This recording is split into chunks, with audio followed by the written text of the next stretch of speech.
Oh, that's why I wasn't doing that at all. I clicked record instead of stream.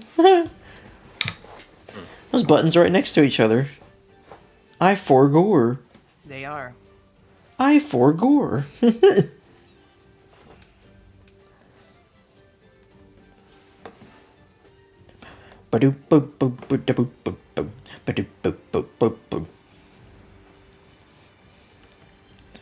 Hello, hello.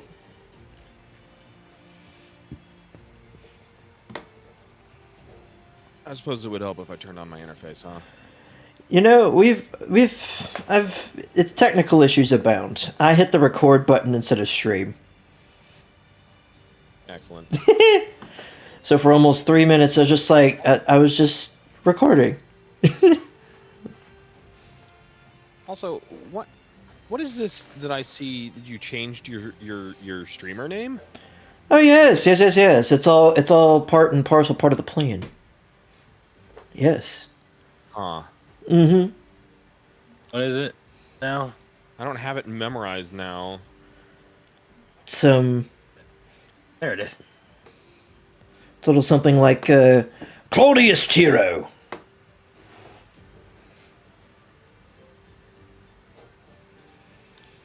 Excellent. All right, I'm gonna go check and see if Kitty feels up to playing with us. So I'll be right back. Okie doke. Just don't do the recap yet. I'm still trying to get everything set up.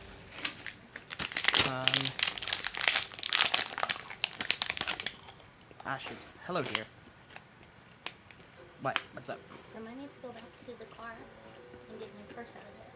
Oh, you can go get it. I don't want to do it. Okay. You can. My keys are down there. Okay.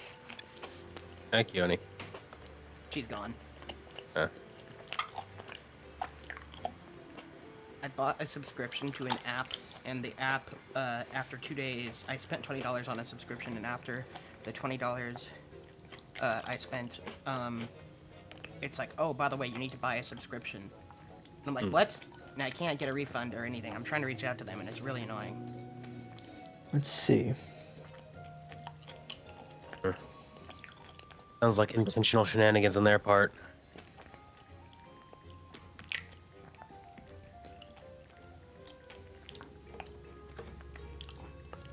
What is this, episode called? Oh, It's the Masquerade, right? indubitably. This is session 32.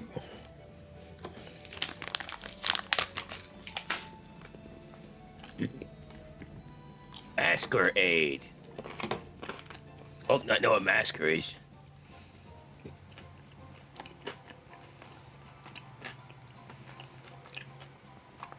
And also, this will be determining how the session goes. Will Kitty be... Too, right? Yes, will Kitty be joining us? That's still being determined. I hope so. Me as well.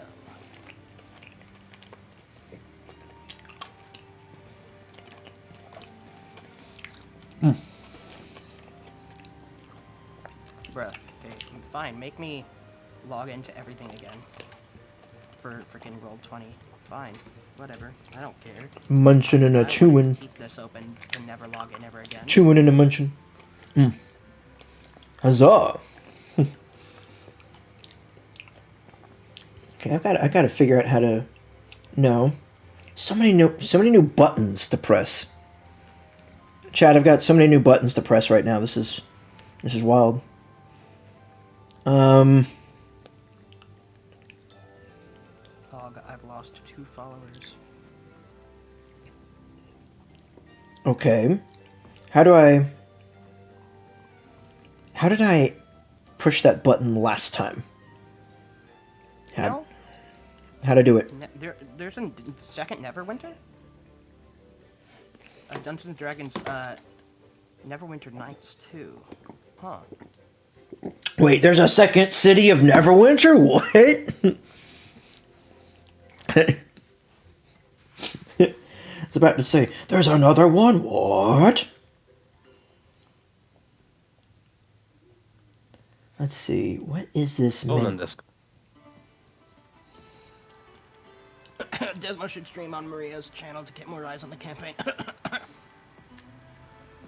Hey, that would be pretty well. I don't know. I don't know how happy she'd feel about that. It's like, I don't know. What are you using my channel for? I'm just messing, because there was Desmo streams. I lurked in those. He doesn't know that I was there. Don't tell him. Yes, the ultimate bear tier list, of course. What did I use last time to activate? Your trap card? No. To activate a... Oh, come on. Where is it? No. No. Not trying to cheer. I was trying to test and see if some of this stuff worked.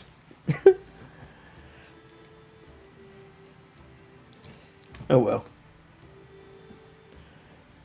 Somebody will hopefully get the points to redeem to try and test these things out, because I didn't test them out beforehand. So, trial run, go!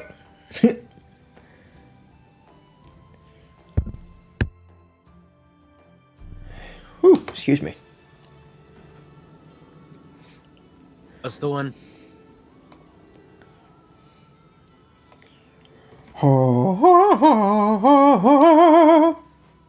What's the one to test out? What's the one to test out? Who's what? What's the thing to test out now? Oh, some of my redeems that I plugged in. Which ones? I know Huzzah is like 20 points. Like 10 on mine. Huzzah.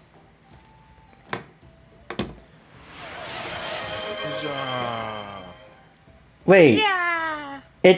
It played the sound, but it didn't play the redeem. Oh boy. Criminy jib jab. I thought I had this set up. It's like, yes, I'm figuring this out, and still Twitch mystifies me. That was Once I get my It says Fate's in the game. it was supposed Yeah, to I'm right here. It was supposed to hello. It was supposed to redeem it and make a huzzah noise, but it didn't do it. And I looked all over the internet to try and find a good one. Ugh, technology. You could literally ask me to record one. I've recorded a lot of... I can do voice mimicry. That's why all of the things of Obi-Wan redeems in my channel are actually just me. I just mimic to them. Well, I'd looked it up. It recommended Blurp as one outlet to try and find these things, and Oh, you can make Pretty your good. You own. have to still upload your own stuff to it. technology. Technology. That's what Armor uses. I use a few things. I use Blurp, sound alerts, and my own custom stuff. Hello, Midwest Dungeon Sound Delver. alerts, sound alerts are through custom stuff. Actually, it's my custom stuff are through sound alerts. I mean, because I think sound alerts you get so many more than Blurp. I could be wrong. I might use both. I don't remember. Midwest is also a Dungeons and Dragons DM. Oh, Does okay. pretty cool stuff. Yeah, he's also one of my castmates in Super Smash Quest, which is a D&D Wills. game Yes. system with Will. Are Yes. we planning to start at some point soon? Or? Yes. I was waiting for everybody to come in, and then technology and wait, what was that? Somebody hit that follow button. Is gonna come. Midwest, thank you for the follow. Thank you for the follow. Oh, no, he's not gonna be able to attend. No! And Samus Samus is also not coming because she's doing her fourth. it still made that noise. It didn't make the noise again. Oh my gosh. I'm gonna have to fix that. Nobody. I guess nobody spend points for the time being because nothing's working. Anywho, All my points give you anxiety. no. Once I get my stream stuff set up, I'll start streaming this too. That's gonna be another time. All right. So Just a heads up, I am hurting pretty bad today, so I might have to leave my desk and just like join the call from my phone or something. Okay, that's fine. Or I might not be able to make it the whole time. I'm gonna do my best. Okie doke. So, to pick up where we left off last session, everybody was going about the city to try and piece together what was necessary and essential to try and fulfill this hacked together plan to try and not only has the Shadow of Shar been found or found out, potential Shadow of Shar found out, but a means of trying to corner said shadow has also been hastily put together, as it has been revealed to the party that a gala / masquerade is being held at the estate of none other than Lystra Durham, firstborn daughter of Duke Ghent Durham, of whom his son was murdered and youngest daughter was kidnapped.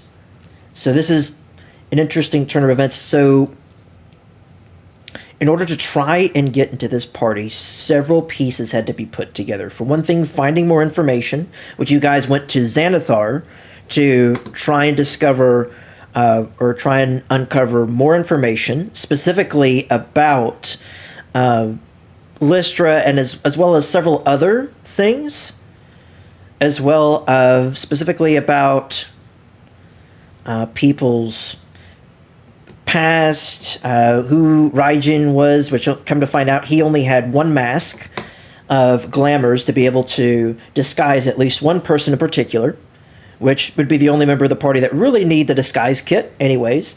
You also... Find me the problem. The scaly men.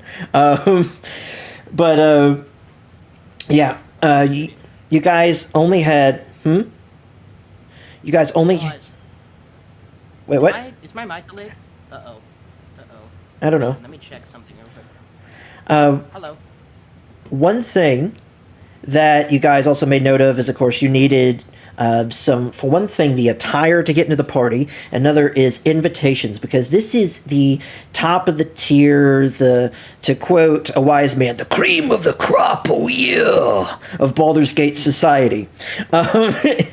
And in order to try and get in, you'd need specialized invitations that can only be crafted by an expert forger. Either to try and get the invitations from somebody high up in the city who didn't want to go, which is, it'd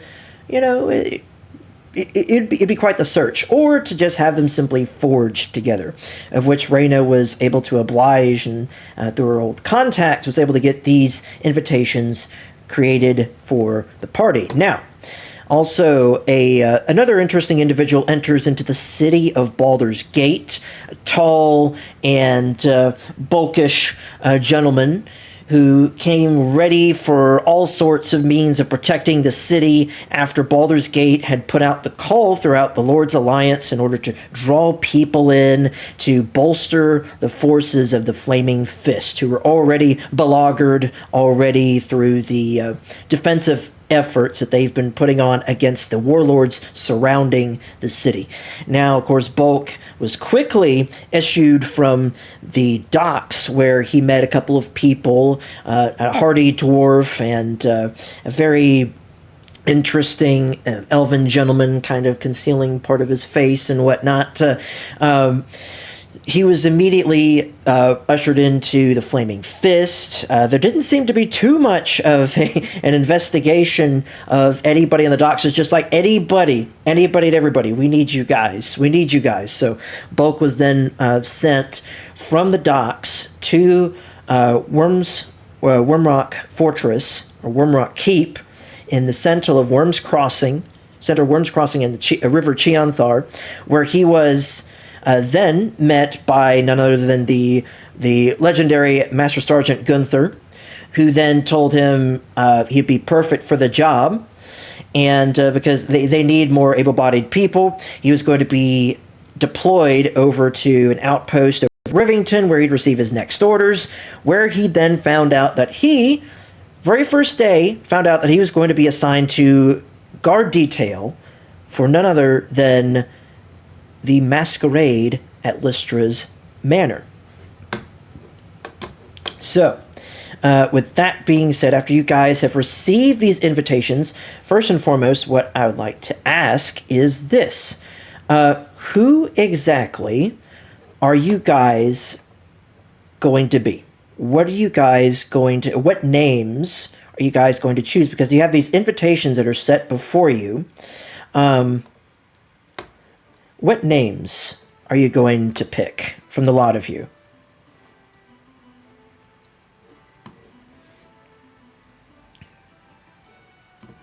Because there are no backgrounds attached to any of these people, but it's just a name. So whatever you guys decide to make of the name is up to you.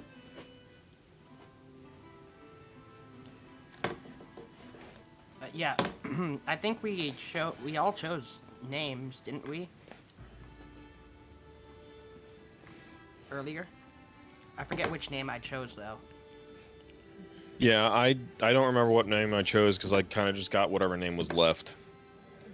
I remember the first name that I chose, though, was a female name, and then we were like, all right, well, then I guess that goes to Kitty, so... I think, if I go to the chat, I think I chose, Sagyon Fryn, maybe? Salgun Fryn. Whichever one wasn't the Gavious, one. I think he chose Cassian. Yeah, Cassian, yeah. because of the mariachi-looking outfit. Yeah. Mine was, Sagyun Fryn. Alright, so Salgun Fryn. Alright, so you are Salgun Fryn, and you decide whatever that character is going to be, or that persona is going to be, as you enter into this party. So that leaves... Okay, Cassian, so Burmine Thalfasen. That would be Aldean. Reyna chose Yardra Jilan. And so Fate, you'd be Phelan Gint.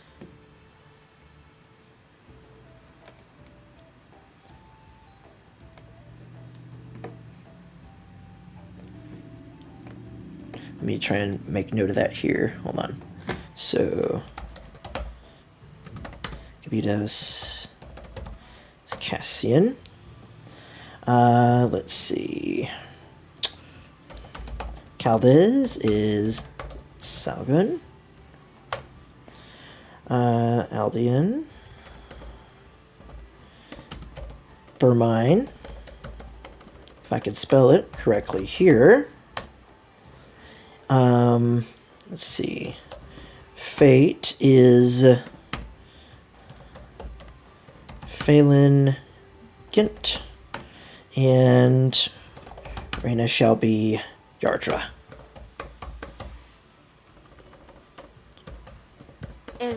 For me, is that a first and last name, or is that like one whole thing?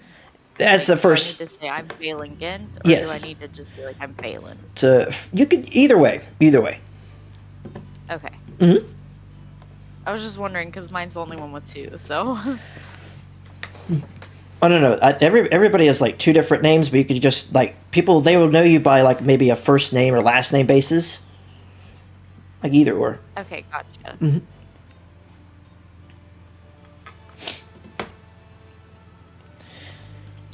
But as you guys have received these and have handpicked these invitations each, the rest of the day before the masquerade tomorrow is up to you. Whatever you want to do going about the city, as it's just past midday. Oh. Are we going to be going about the city, or are we just able to go anywhere? It's your choice.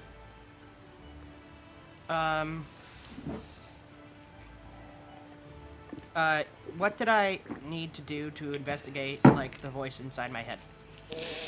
To investigate the voice inside your head? Yes. Typically, you go to a psychologist for that, but I hear voices in my head. No. Let's see. So in order to investigate the voice in your head, I'm trying to think what would be. I would say give me a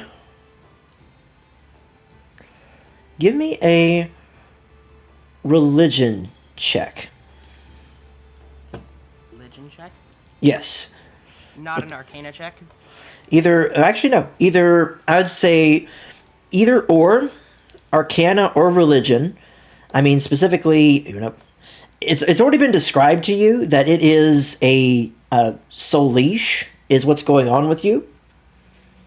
A soul leash is what you said? Yes. Okay.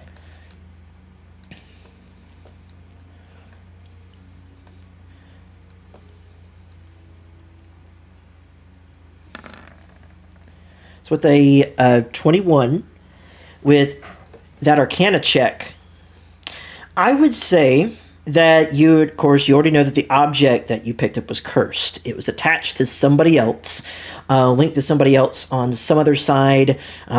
Excuse me. You could tell that they had some sort of draconic look about them, potentially. So with that 21, you would say that maybe it's a cursed object or some kind of magically linked object to someone else within some organization that reveres dragons. With a 21, good guesstimate would be something related to Tiamat. Okay. Tiamat. Mhm. Okay. So where would I go to check that stuff out? Typically, you would go to maybe a priest. You would go to maybe somebody who specializes in cursed objects. Particularly, maybe an expert in such affairs. Maybe even a collector of such items. That would maybe be an occultist or something like that, in due part because worship of Tiamat and other figures is considered to be fringe. Okay. So I guess Caldes is going to wonder if do you think Caldes would have enough time to go investigate that for just a day? I mean, you do have a little less than half the day left. So I would say you'd have about 7 hours until sundown. Okay. Or do you think Caldes, using my arcane knowledge, would it be better to try to contact with the soul leash, contact the guy who have been talking with, or just not just contact someone else? I mean, you could try and get answers from the person who's in your head. Okay. Well, then I guess he's gonna try to do that first. He's gonna try to reach out to the guy that is in his head. Okay. He's going to say, I know you helped me before. Mm-hmm. In the alleyway. I would like to know a little bit more about you and how this all links together. And what were you talking about everything before, and how were you able to help me? Real quick, Yes. can I just, Elias, you're just a little quiet. I don't know if it's my end or not. Let me check Discord real quick. Because I thought I had you turned up like 200%, but Oh, jeez. maybe Okay. something happened. Hold on. All right, so you're just trying to reach out to him at random. Can you say something real quick? Sorry. Yeah, because I don't have the pendant. I think Aldian has it. That's a little better. Let me try to see if I can turn you up some more. What kind do I have? Or actually, I think that was Gavitas. Gavitas who picked it up. Yeah, Gavitas Yeah, has it it. was Gavitas. Yep. Used a hanky to pick it up. Okay. Well, Gavitas has it regardless. So unless he's nearby, I can't really. So yeah, with the two right there, he's not really. I mean, you're just standing out there. You're not talking to anybody around you, and so people are just looking on. It's just like, is he talking to himself? What? Why is he? What's this guy talking to himself for? Okay. Then I guess he's going to find Gavitas actually.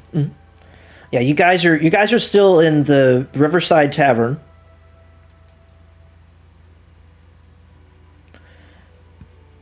I don't see. Yeah, because it doesn't show us anything. Oh, sorry. It shows us the arena. Oops. I forgot. All right, here we go. All right, so now we're on the named map here. My bad. Okay. So yeah, you guys are still over here at the Riverside. Okay, yeah. Then I guess he's going to go over to Gavitas. I was trying not to go over to him just because he's not here, but I guess he'll go over and ask Gavitas if he has the medallion on him. He's gonna say, Gavitas, you know that medallion that's we came across when we first met? Do you still have it? Oh yeah, the thing that gave you the person in your head. Yeah, sure. Sure you want to touch it again? Yes, actually. I'd like to communicate with him because he's actually been intervening a bit in my life, so I can't figure out how to just reach out to him and ask him questions. He is going to. Let me see here. I'm actually going to pull his character sheet up right here. Let's see here.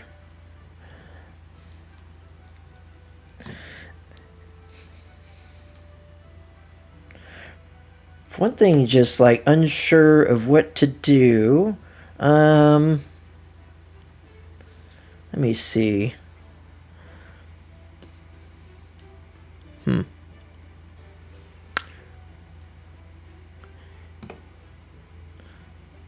See, he's. Oh, I also put a group chat if anyone wanted to join and share chats in the voice chat box. Okay. If anybody wanted to join it, I know Icy can't really do it very well because it doesn't work for him. He says. Okay. I'm also not streaming right now either, so. Oh. Okay. Alright, so, let's say for one thing, I'm gonna roll an insight check on you, just to see,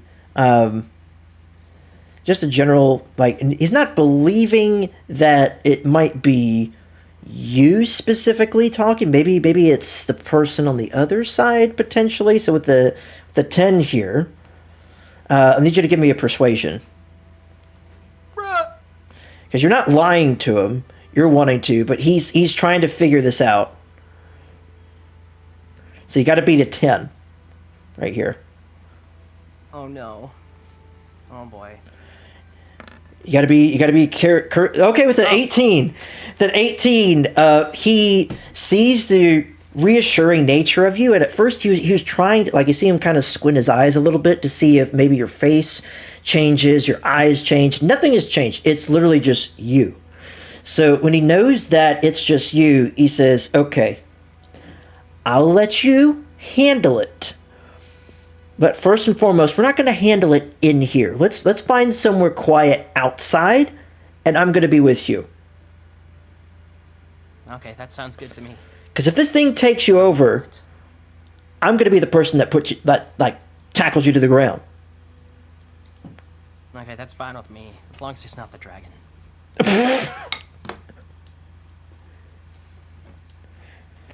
All right, so you guys walk outside around the corner here to a quiet little spot, and let me change the music here, kind of fit the situation here.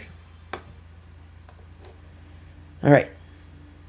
So, as you guys round the corner here, you step outside, you find a quiet spot. There appears to be a tree and a couple of benches as Gavitas sits on one end and reaches into his pack and pulls out, of course, moving past the mariachi-looking outfit to that he just acquired, and in the kerchief hands you this amulet. He thought he was gonna say, "Put me down." Okay. And so, if he's going to hand him the amulet, he's going to be like, as he's handing it to him, he's gonna reach out, and right before he grabs it, he's gonna say, "Okay, well, here goes nothing." And he's gonna then touch the omelet, and yeah, I guess he's just gonna actually just hold it and grab the amulet and touch it and hold it in his hand. And then he's going to say then,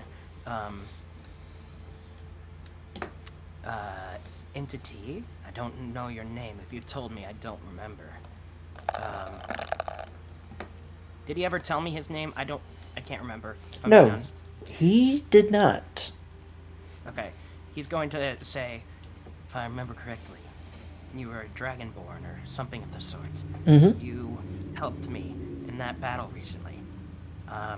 I was trying to see if I could reach out to you and speak with you. I'd say with finally like grasping this this token, this means of connection in hand, with that 12, that you would hear in the back of your mind, Caldes, all that I do to help you, good sir. But why? Why me? First and foremost, you were the one to grab the amulet, were you not? Yes, but anyone could have grabbed the amulet. Why was it there in the first place? Why was it placed like that for someone to grab?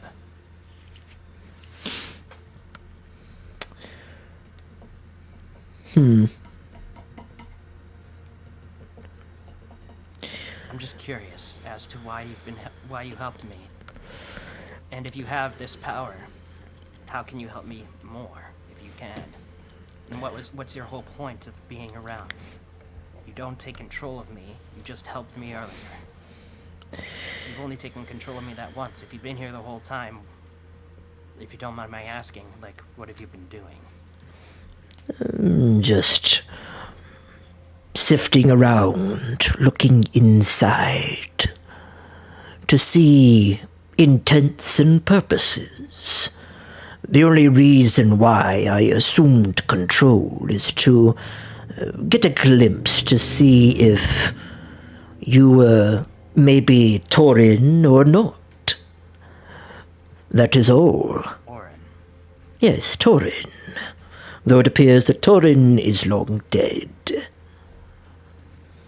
Yes. Why would I be Torin?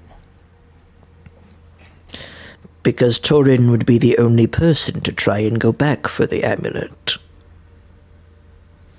See. So what's the significance of this amulet? And what does it mean for me and you? Are you planning to stay with me? Indeed. Until we have an opportunity to meet. Potentially. And what would your plan be then? To have a conversation with you. To have a conversation with you and your friends. Specifically. What do you want with us? Just a mutual understanding is this. You know as well as I do that there is a group trouncing about of powerful mages known as Novus Arcanum.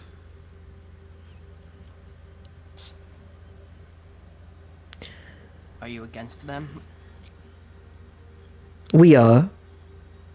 And we know that they are collecting shards of the crown of Karsus, a very powerful object, especially one so powerful to be in the hands of people who'd wish to kill the goddess of magic. But do you want the crown for yourself? No. Not so much myself, or anybody that I even know, no. I'd just rather it to be out of their hands. Okay. What about in the hands of someone like Gale? Because I know he's looking. Gale Decarios. It would be better in his own hands than in the hands of befuddled mages. I see. Well, I can see that we are aligned in similar things on that path. Indeed. But when were you wanting to meet? And what would you offer? What is the purpose for us to be meeting? What help can you give us? What if I told you I know of a location of one of the shards? I see. Okay. Then I guess that is kind of, can be worth for us to meet. But another question is, how you helped me before? Yes. Are you able to offer me any more help or power for during times of need? Caldez, I've been watching you. You show some promise. Yes, promise. And I believe that at some point, maybe soon, if you prove yourself worthy, I will grant you a boon. Boon, huh? Indeed. What would it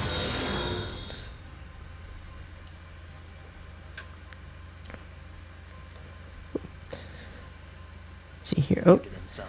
Oh, thank you for the follow. Wait, who is that? Who is that that just followed? Hang on, who's that just followed here? Old Man Dant, thank you for the follow. Thank you. Hello? Sorry. Oh, No. You're good. I just didn't know if you knew. I was just thanking somebody for hitting that follow button. Smacking that follow button with their face. Okay. Gotcha. Mm-hmm.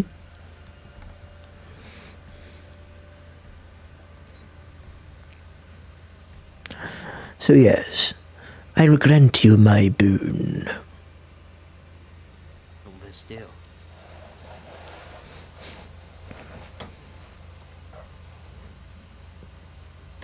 What will the boon do for me? Will it help us in our endeavor? Yes, it will. It will help you in dangerous situations.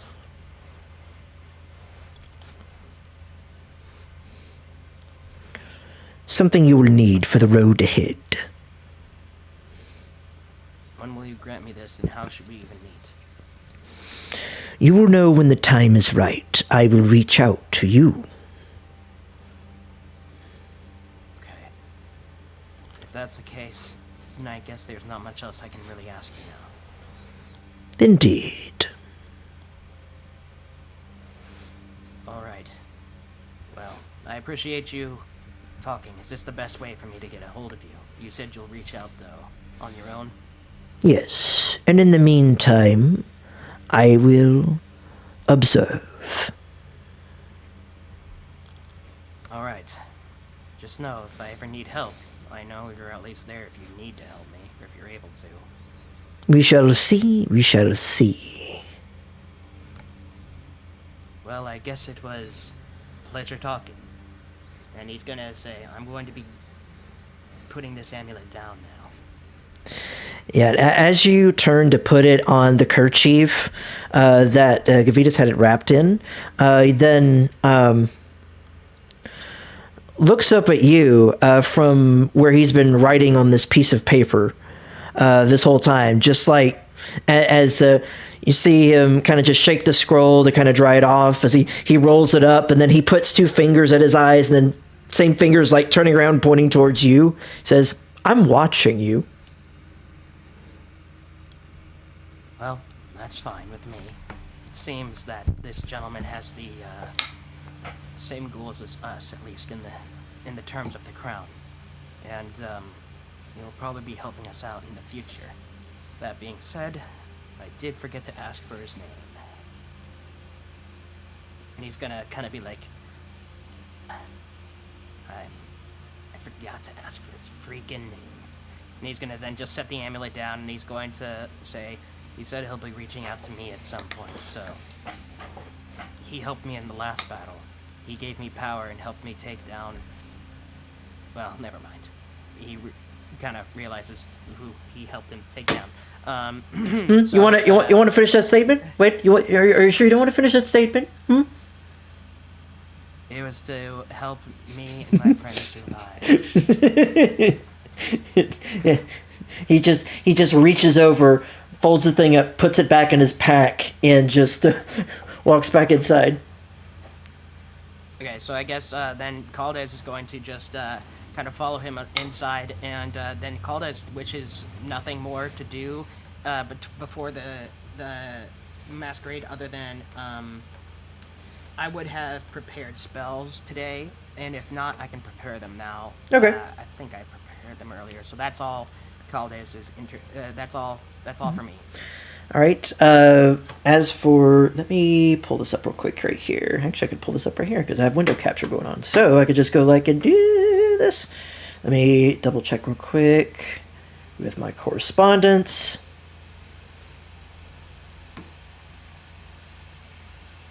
Okay. What is everyone else doing now that you've received these invitations? Caldes, I guess, will also just, he's gonna have to go when it's getting time. He's gonna go back and start getting dressed and ready for it, not to be seen, like out in public until he's like, fully ready to get somewhere a little hidden somewhere, just to try to not give away his identity.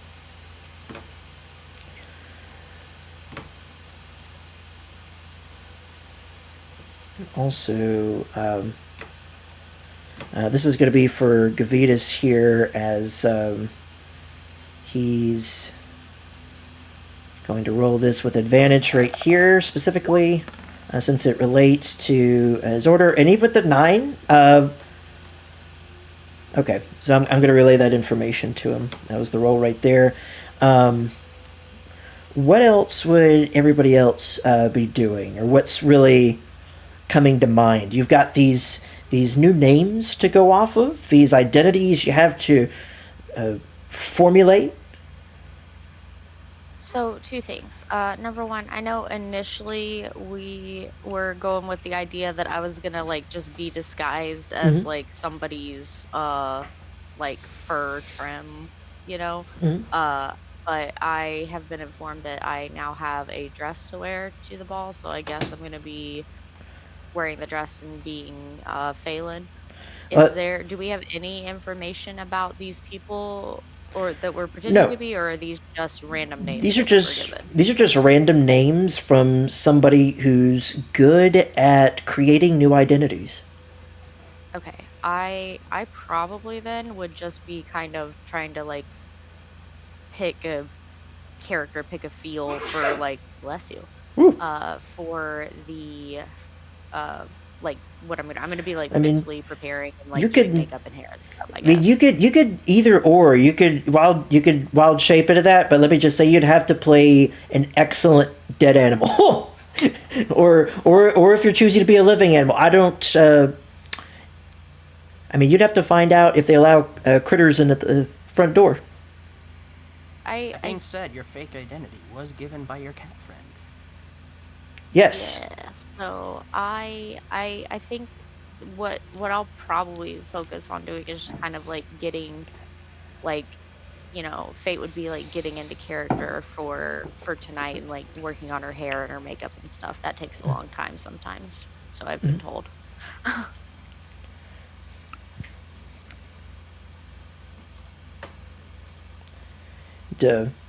Gavitas, of course, he's going to be focusing. Seems to be very intent and focused on this party and all that may transpire. Are we ready to play the part? Caldes is going to also work on getting into character. Reyna, she offers the disguise kit that she has on hand for anybody who would need any assistance in trying to change appearance with more detail. Caldes is going to let Reyna know that if things go poorly, he does also have the ability to alter self.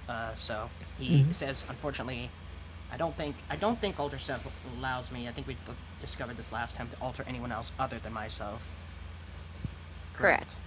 Mm-hmm. Yeah. So he does at least say that, though. Say he'll be fine. One more question about like the identities, I guess, are like is there anything to distinguish like if I were to go in and introduce myself as a lady, would that be something viewed with suspicion? Because I figure most people there are going to be nobility of some kind, right? So that would probably fit in. Yeah. Okay, thanks. Just checking. So you guys develop the personas, the personalities you want to go to. You could be completely upper crust in society, or you could be very just like, I live in a mansion on the side of a hill. Yeah, that's what Caldes was going to do. He's going to do another accent and stuff.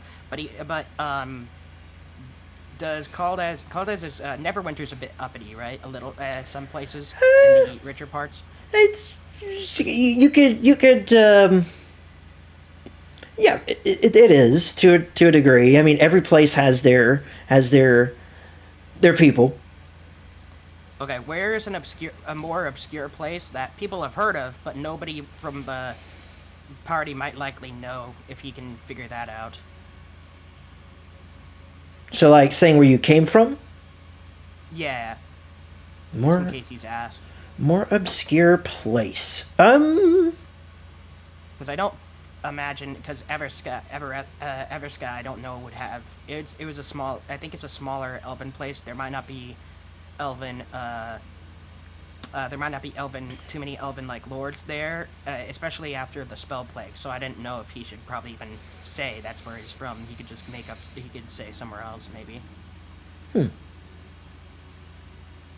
Unless he thinks that Evereska would have the high standing to actually have some lords and stuff.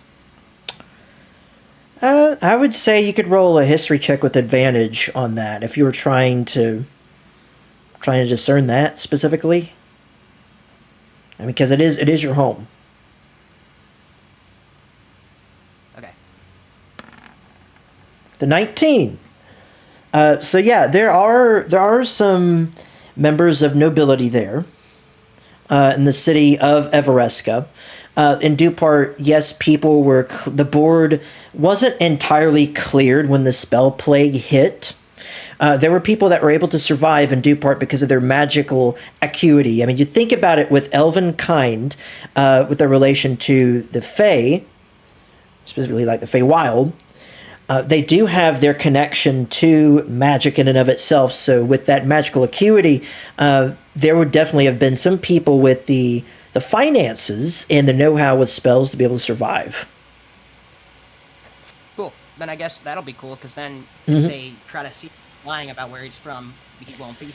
and also because of the severe loss of life and everything, some people carve their way up to the top. Kind of like the difference between, like in the Roaring '20s with old money and new money, essentially. Yeah. Mm-hmm. I get that. Mm-hmm. Alrighty. Aldian, is there anything that you would like to do in particular? Yeah, I want to go to a particular shop and go buy a deck of cards. Want to buy a deck of cards? Okay. Hold on a second. Let me change the music right here. It's very, very spoopy. And it's not a spoopy moment right now. I plan on using the mask to disguise myself as a tiefling from Kalimshan. Okay. Interesting. All right. So a card shop, someplace that would sell a deck of cards. All right. So would you be looking around Rivington or going into the main city? I could look around Rivington. That'd be fine. All right. I'll need you to give me a perception check to see if you could spot like a general store that looked like it would sell like a deck of cards. All right.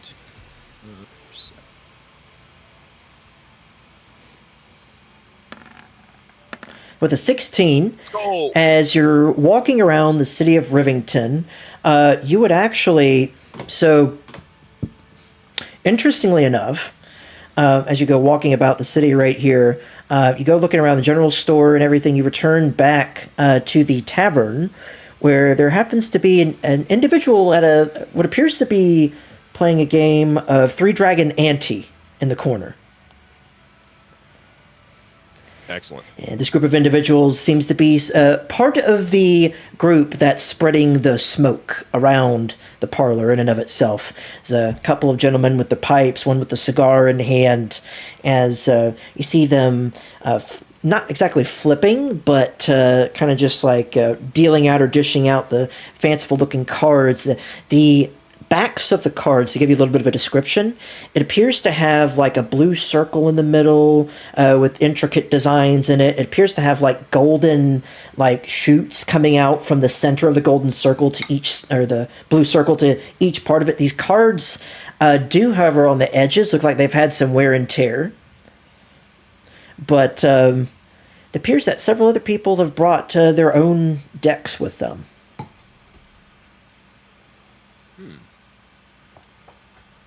Okay. I'm gonna go up and just and sit down and just kind of watch the game progress. So yeah, as you see them dole out cards specifically, they aren't really. You see them with a few piles. Like there's some golden coins on the table. There's some copper pieces, silver that are added into bits of the pile. But there seems to be more gold added to it specifically. As each of them are looking at each other, and as you pull up to the table, one of the gentlemen sitting to the right of you, he is pretty stout, as in not very broad-shouldered, but a little pot-bellied dwarf that's sitting off to your right. As he looks over to you, he says, "Hey, Dragonborn. We don't see too many of your variety anymore, especially with that temple to Bahamut that was toppled during the attack." Well, I'm just passing through, honestly, stopping to resupply before I head out. But I'm not a servant of Tiamat. What? He said Tiamat. He said Bahamut. Bahamut? Yeah, he said Bahamut. My bad. Sorry. Sorry. Okay. Well, then I'll leave that part off. But I'm just here to get a drink, enjoy some good times. But what are you playing, friend? Three Dragon Ante. It's a specialty of ours. We gather here every other week in order to play. You see, we're entrepreneurs. All right. Can I ask where you got those interesting decks of cards? Where we got these cards? Oh. Well, it's an interesting gentleman, you see. Plenty of artists within the city. This one particular gentleman, he runs a print shop. He does all sorts of things. Makes posters, iconography for temples, all sorts of stuff like that. Very, very crafty. Were the cards expensive? Well, it depends on what kind of detail you want in a deck of cards. Honestly, you could get a regular deck of playing cards. Of course, he takes very much pride in his work. Immediately, another guy across from him scoffs. He's like, takes pride in his work. More like he asks for too much. I wouldn't say. I mean, the young man spends a good bit of time working on these cards. Good bit of time. I've seen him only take an hour on one deck of cards, and you should see him painstakingly painting. Please. But you bought your cards from him? Yeah, back before he started upcharging people. For a basic deck of cards, he's going to ask you for at least 20 gold. Man claims to be some autistic savant or something like that. My cousin's autistic, I understand. I just no artist. No, That's exactly where my mind went. Artist. Come on. I have to enunciate. I said artistic. And they're Don't one and worry, the same. my brother can also play an instrument. He too is acoustic. No.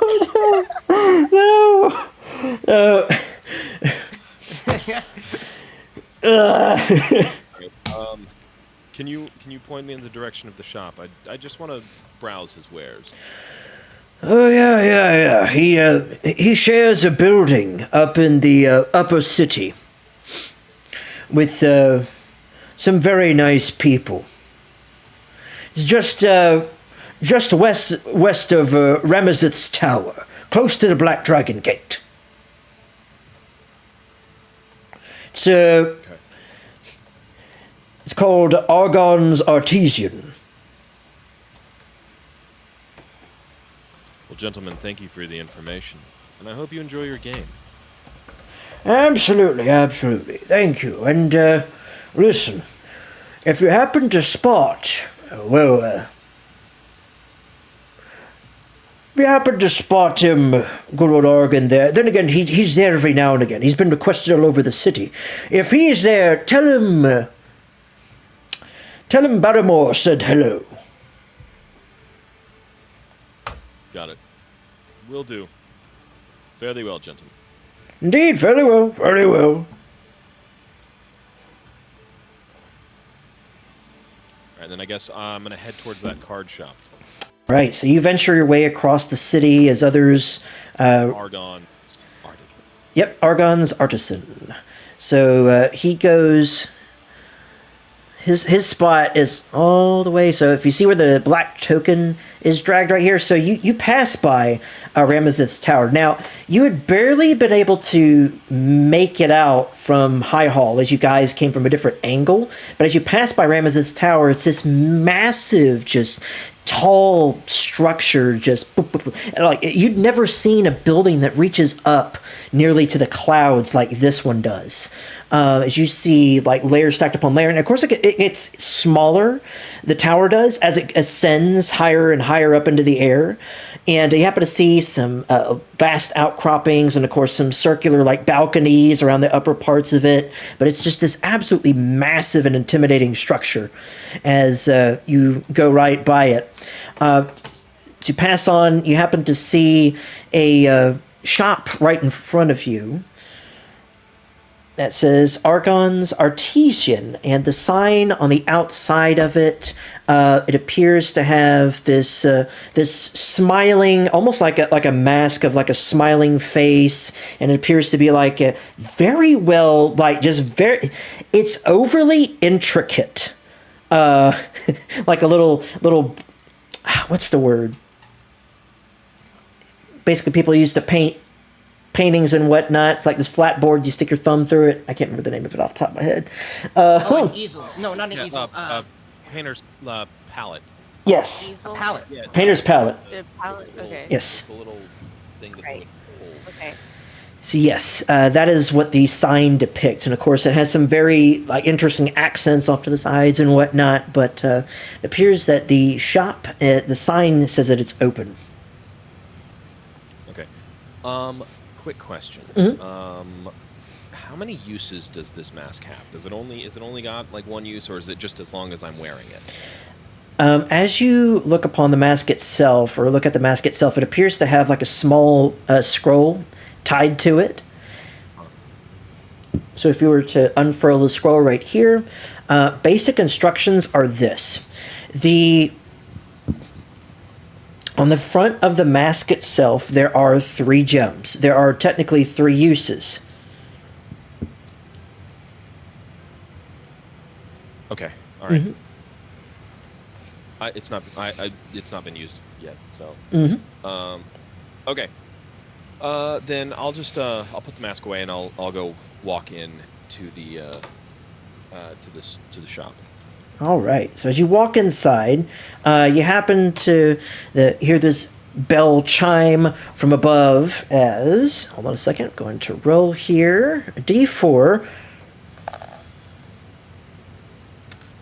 As Argon walks up to the front counter from this back room and appears to be like splattered with splotches of blue and violet purple and yellow and green upon this smock that he's wearing. Has a couple of splotches on his face as well as he walks out, and he goes, hello, welcome to my most wonderful shop. I apologize, I was in the midst of a very fine piece of work. Greetings. This is going to be kind of weird, but I'm looking for. I'm hoping that you can, craft me a special deck of cards. Special deck of cards. Are you wanting to have any specific design put on them? I have some decks that have already been done for today. You see, I make them fresh because. I don't know, it's a habit of mine. This isn't some sort of place that provides any sort of, like, sustenance, but I do not like dull works.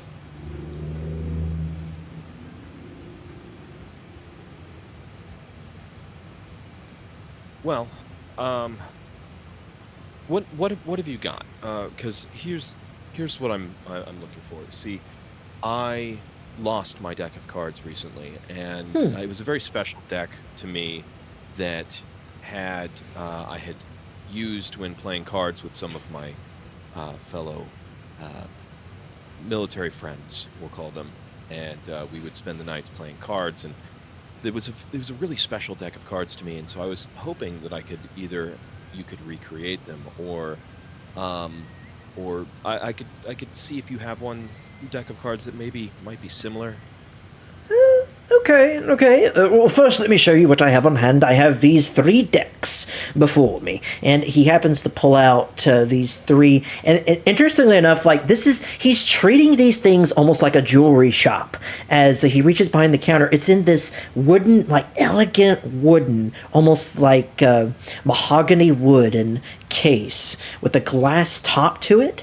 As he reaches around the front, there's like a gold clasp holding it together on the front. As he flips the clasp and opens the case before you, as you see these 3 decks. On the back of the first deck, you happen to see what appears to be a red diamond surrounded by a golden diamond around it, with silver bars that appear to be going up and down, so like, up and down the back of the cards, as that's one particular deck. As he picks up the very top card, he slips on a glove first, he picks up the card, again, like he's handling jewelry, and he twists it around in the light, and you actually see that the card seems to have a little bit of a reflection to it, like almost as if the card itself has some hint of metal added into it.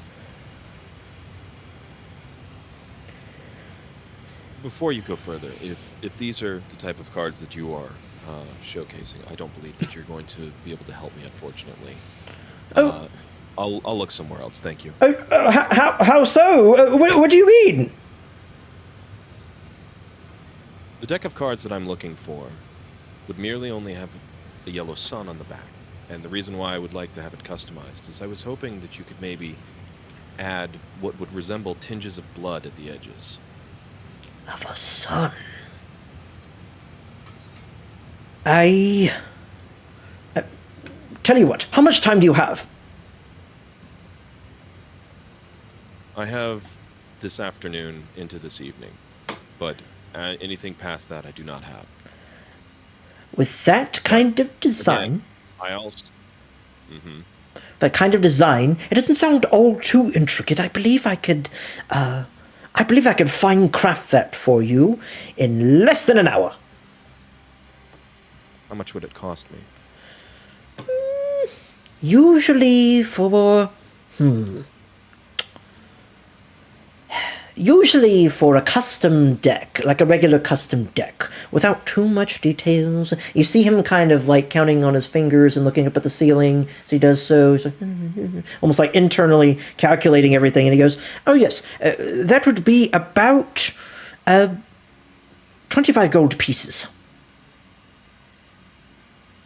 I wanna find out if he's being genuine. Can I roll for like insight against? Indeed. You have to beat a 14. Oof. All right, got it.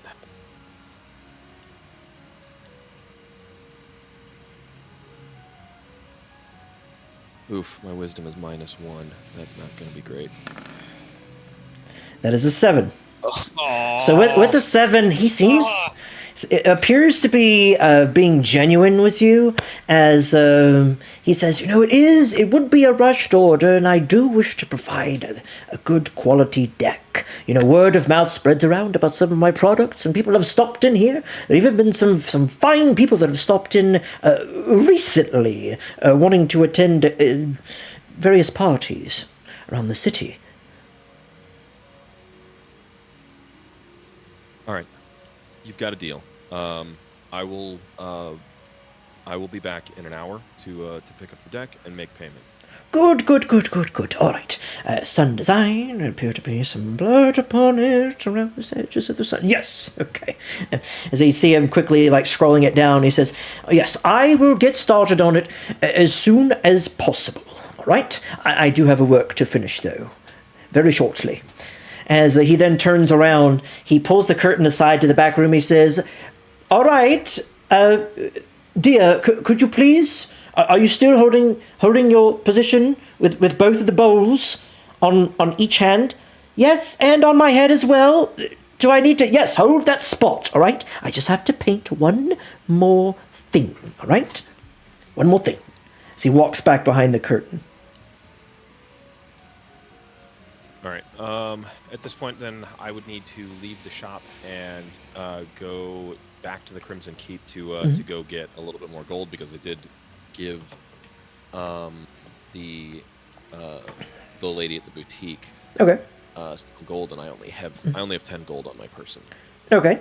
So yeah, you'd be able to go back to the Crimson Keep, make it back within... or actually just a little bit past that time frame in due part, because it is around the middle of the day. People are moving a little bit more to and fro about the city.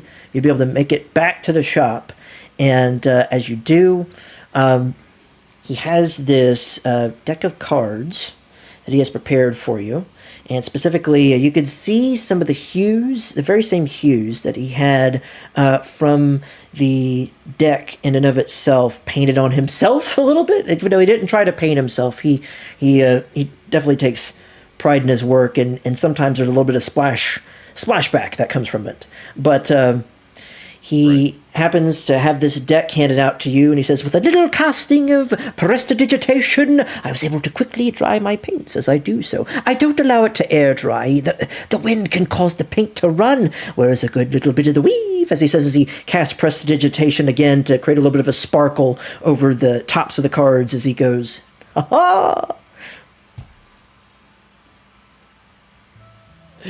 That'll be 25 gold, sir. Sure. And I hand over the 25 gold, and I take the deck of cards in my hand, and very, very, nimbly, take some of the cards and flip them through my fingers, and maybe, toss one up into the air and catch it back, and place it into a box, and then put it into my bag. Nice. So now you can add a custom deck of playing cards to your inventory. Excellent. Indeed.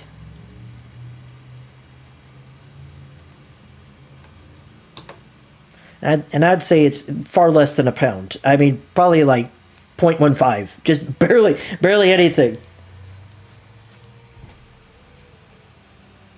All right.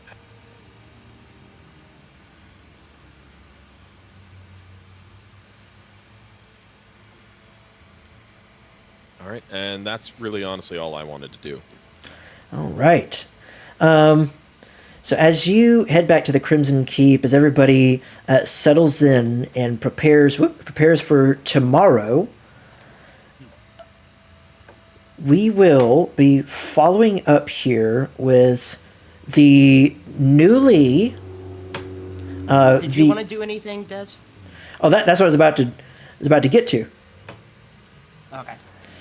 The newly stationed Private Bulk as at your outpost or at your posting in Rivington or in the city of Rivington. Yeah, Bulk is most likely pumping iron. So yeah, you're lifting weights. So there aren't exactly like true to like weight sets and everything like a modern gym in there. So what would you be doing to get those gains? Are there heavy things around he can lift? Did people need things moved in Two places? people holding onto a pole. Everywhere. There are things everywhere. Like literally you could pick up a bar, have a couple of other privates hold on to each side and try and lift them. Yeah, I know. Things like that. Things like that. Bulk's just doing lifting whatever he can. If someone says, hey, I need this thing moved, Bulk's lifting it. Bulk is going around, he's lifting things, he's lifting people. I'll need you. If there's things he can throw, he's throwing things. So yes, I'll need you to give me an athletics check. Let's see the athleticism here. Thanks. So exactly with the 24. With the 24, you're just going around like these guys are just standing by watching you lift all these things. You're just like, oh man, let's see if we can lift this. And like literally, they're just, it's almost like going to a gym. And it's like you lift one measure. It's just like, okay, let's see if we can lift that. Okay, let's see if we can break that ceiling. Okay, let's see if we can break that ceiling. And they're just like, they're all kind of gathering around right now, putting gold to see how much you could bench. And with that 24, two of the not tubbiest, but pretty well-toned members of the barracks they're basically saying, all right, let's see if you could do this. And they give you a broad like plank to use as you're laying back as they try to like lay on each end of the plank and everything. It's a very sturdy piece of wood, but that 24 you're just able to and people are just amazed. These guys are wearing their full kit, so they're wearing their half plate armor as you're bench pressing them on each side, and everybody's just like bolt.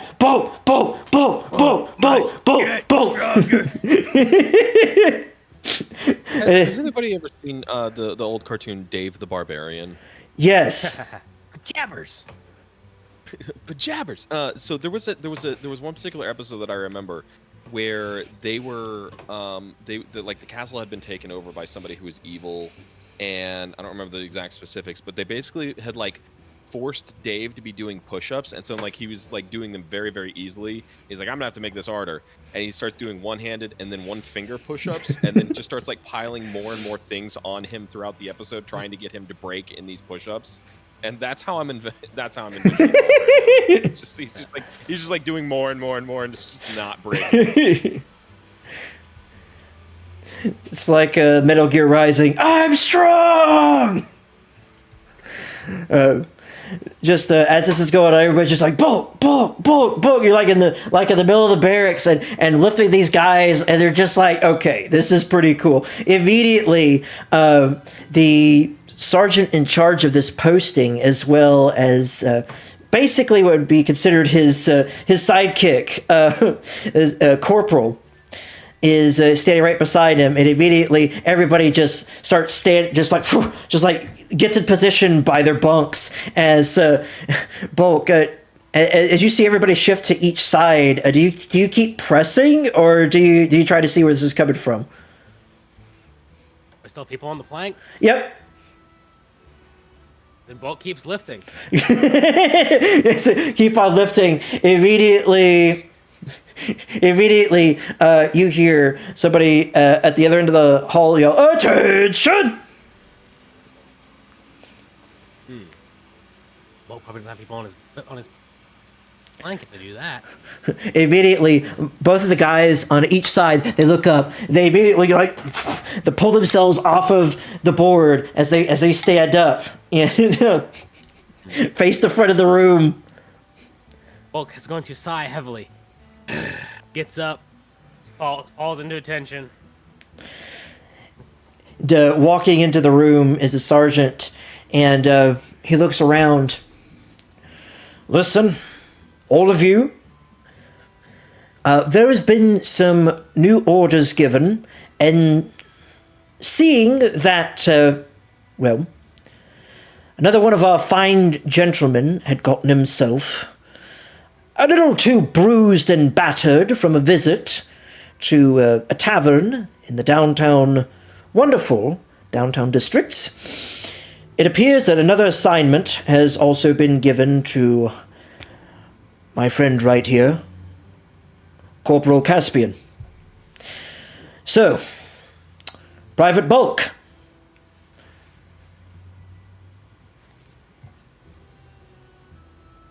Yes, Bulk, hello. Private Bulk, your previous friend, who is going to be, or your previous,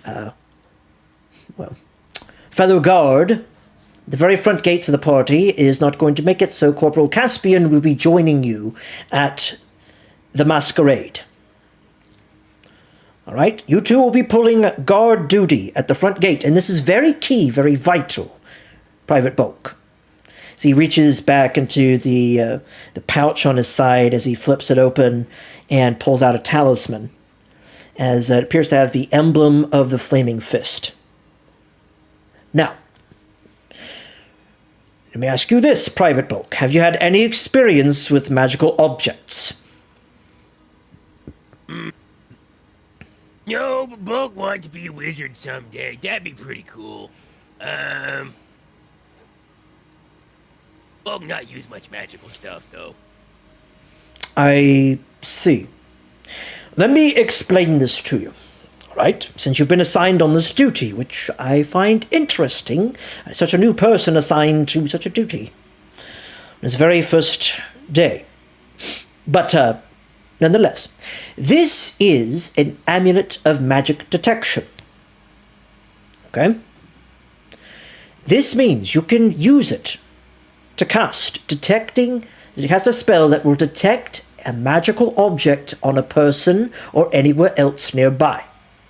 Now, some of the guards that will be there with you, as I've explained to the fine corporal right here, some of the guards around you will be carrying magical objects. That is not what you're looking for. What you are looking for are magical objects on people coming into the party that are not with the Flaming Fist. Okay?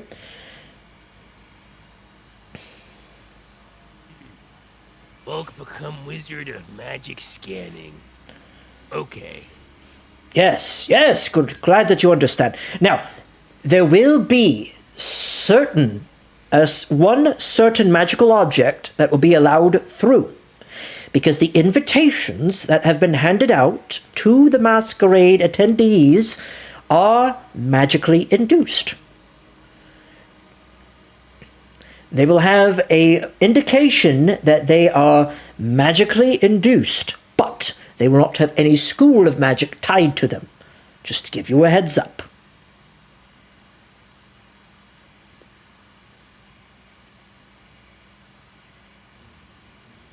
Is this understood, Private Bulk?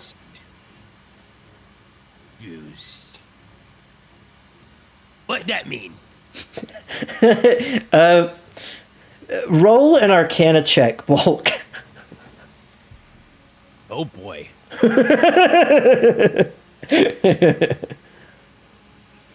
With a 14, interestingly enough, basically with the 14, you would know that like a magical object or an object that would have like a magically induced object basically means that it has some form of magic attached to it.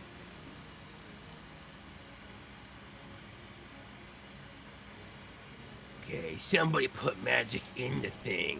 And when the magic's in the thing, it's stuck. Correct. It's stuck. It loses its specific flavor. Flavor of... Oh boy.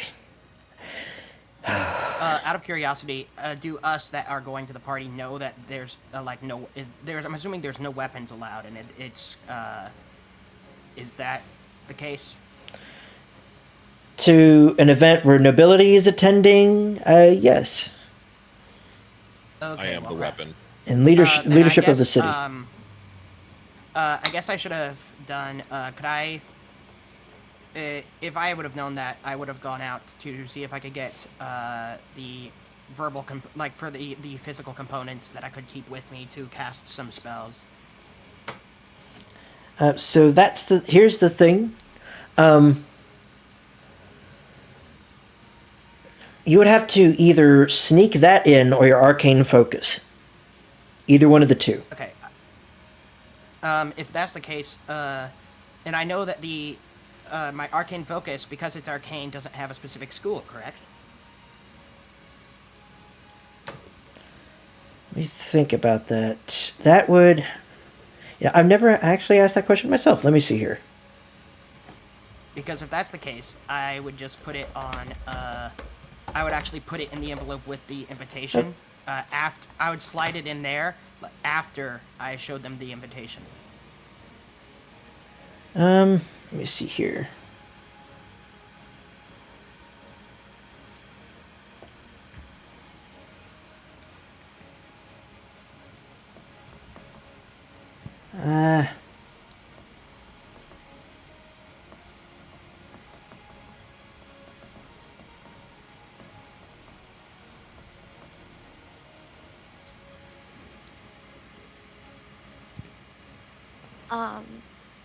Okay, it doesn't... Would it be okay if I went and rested for a little bit and then you let me know when it's time for us to be at the party? Yeah. Absolutely. Thank you so much. I'll be back then. Thanks. Bye. So, for a arcane focus, there is no specific school tied to it. Correct. Mm-hmm. Okay, cool. So does Caldes think that that's a probable way of sneaking in his arcane ring?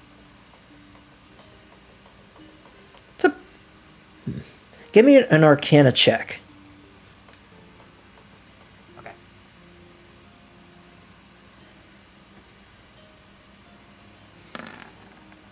So with the 13, I would say you believe it likely that you could try and sneak in your ring, potentially, knowing that it wouldn't have any sort of affinity with a school, or maybe if you were asked about it, basically it doesn't have any school attached to it.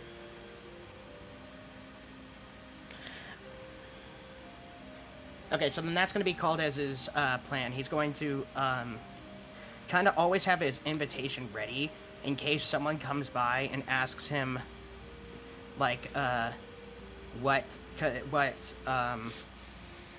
he's going to be afterwards. He's going to keep the ring inside of the envelope until, until he has to need it, in case he needs it. Okay.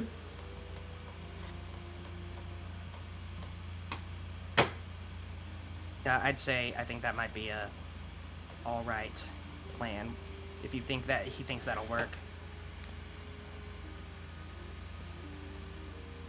Let's see here. Okay. All right. In the barracks, Bulk, you are given this amulet. And he says, now, what you need to do in order to use this amulet, all right, as the corporal will show you.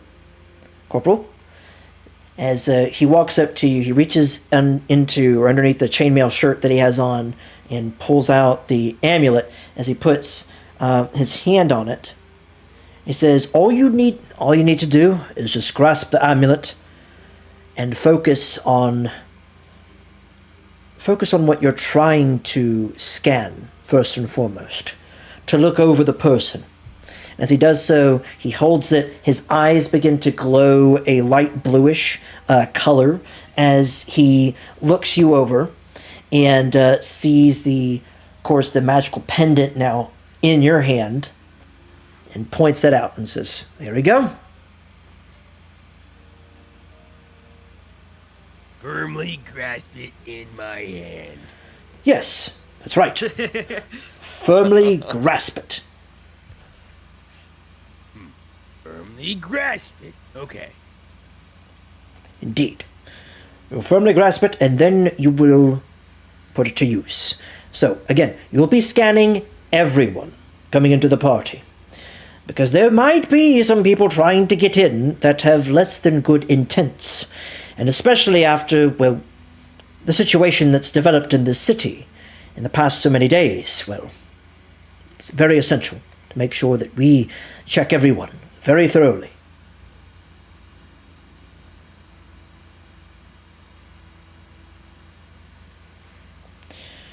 So, Private Bulk, do you believe yourself up to the task to protect this city? Bulk strong, bulk protect. Very good, very good. And he pats you on the shoulder as he turns to the corporal. He says, "Corporal Caspian, keep an eye on him."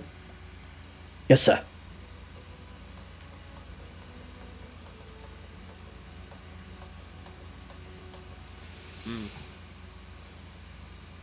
So immediately, Sergeant leave. yeah, the sergeant begins to walk his way out of the building, and then he stops for a moment and he says, "Corporal Caspian." "Yes, Sergeant." "Drop down and give me 15 push-ups."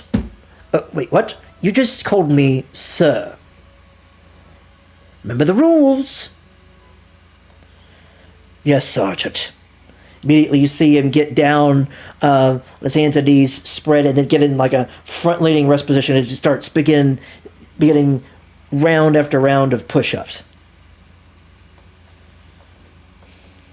As soon as that's done and the sergeant's gone and the corporal's there, Bulk's gonna walk up to him, pick him up, and say, All right, you're my workout buddy now. Come on. Wait, what? What do you mean? What do you... We gotta get ready. Get strong for the cherry guava. We doing thing. Let's go. So what are we going to do? Right now, we're having soft push-ups later. So what are we going to do? What are we going to do? Lift. Oh! As he So wait, so what exactly are you lifting at this point? "Well, right now, this guy. Then we're gonna be lifting at all the things around the barracks." Oh, you're gonna be okay. You're gonna be trying to lift him. Okay, I want you to give me another athletics check as you're getting back into the swing of things. Let's see how this goes. Up. With a 13, I will say that with your workout from earlier, you exerted yourself quite a bit, and he's wearing chainmail, he's wearing all this gear on him. So at that 13, you try and push him out, everyone's like, bolt, bolt, bolt, bolt, and it's just like, ugh. You're maybe able to get out at least, tell you what, give me a D10.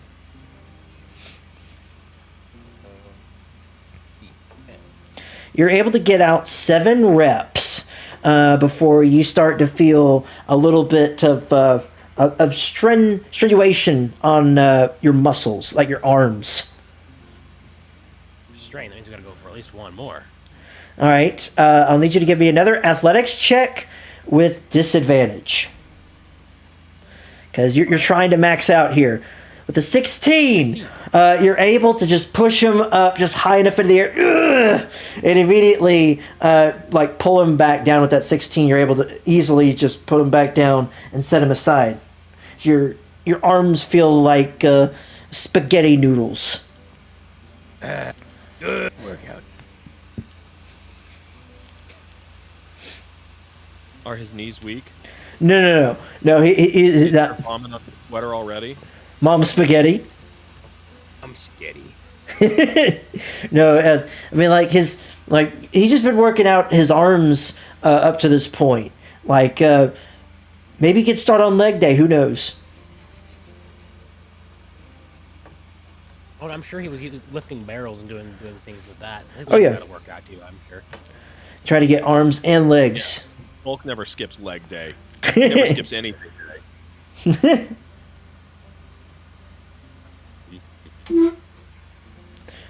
So with that being said, what would Bulk be doing for the rest of the night in order to try to prepare for the day ahead? Well, if he's spent with his musklies, then he's going to be trying to eat proteins. All right. So as the day drags on and as the dining hall opens once again, it's not a very big area. Again, this is just an outpost over here in Rivington where you have like an outside eating area essentially with like a tent over it. It's not really in an inside area, but you'd have people bringing out these massive, almost like cauldron-sized vessels outside. And I'm going to roll a D10. Let's see what they have cooking. I would say you're going to want basically anything higher than a 5. Let's see what the bulk is cooking. Gosh. Roll D10. Okay. Actually, no, I'm rolling a D10 right here. So with the 10, 10. with a 10, they bring out this cauldron, and you just your senses, like of course, burning all those calories and whatnot earlier. Your senses just like you smell this amazing aroma of spices coming from the pot in and of itself, as they appear to be bringing out a massive cauldron of chili, essentially. Ooh. Of course, this is a little bit different. They, instead of using like regular like beef and whatnot, they're able to pull together what they had from their rations. So basically using like salted pork that they diced up pretty well, chopped up pretty well, finely dumped into this mixture here. You can pick up a hint of various spices that you may or may not have already had a taste of in the past. Well, chow time. All right, so devouring this fine meal, the cauldron. Some of the men go back and forth.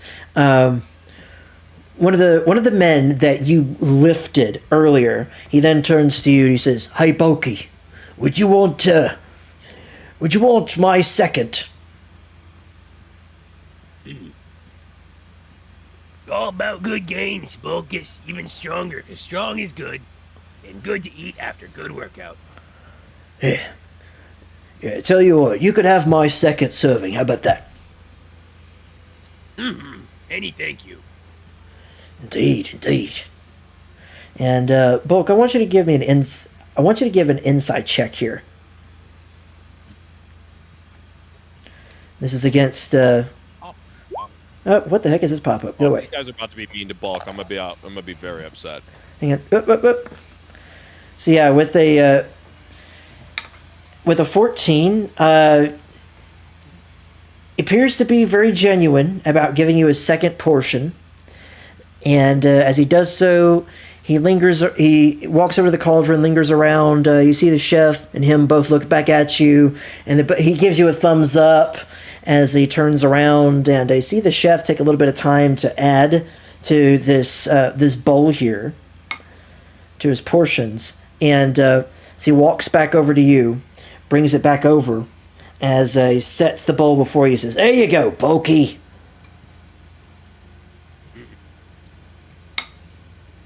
Nice whiff.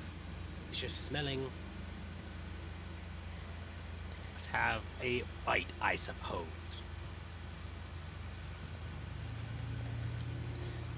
Go for it. All right. They added something. Probably fine. As you go for it, are you taking Now I want chili. Are you taking heaping helpings of this in, or just gradually, just scooping this in? Oh, you gotta pace yourself. So yeah, as you gradually pace yourself, you're able to like sip and sup here and there. It tastes very good, but as you wind up finishing the bowl, you happen to notice that some of the guys around you are staring very intensively at you, as they go, Bulky, you're feeling a little bit heated there, buddy.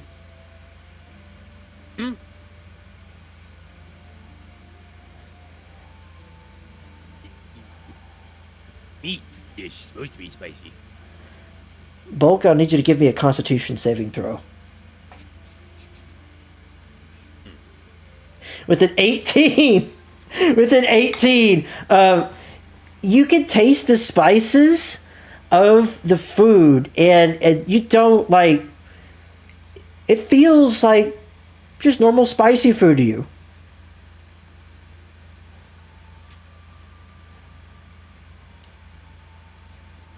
Oh, that was good. Immediately, wait, you're wanting more? And they're like, yeah, you want me to get you another bowl, buddy? The greatest prank that didn't work out.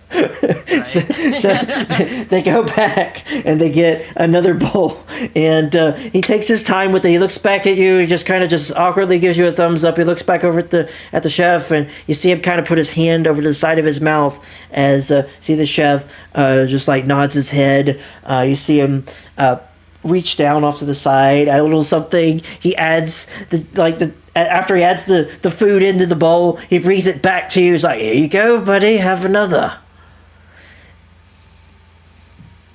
Delicious. I need you to give me another Constitution saving throw. Should be with advantage. Honestly. Yeah, just with the, oh my god, with the 14, still, reaching, wait, what was that? What was that? Somebody just did something right here. C Bananigans, thank you for the follow. Shenanigans. C Bananigans, Y'all yes. Bananigans. Welcome. CB. It's over, Bananakin.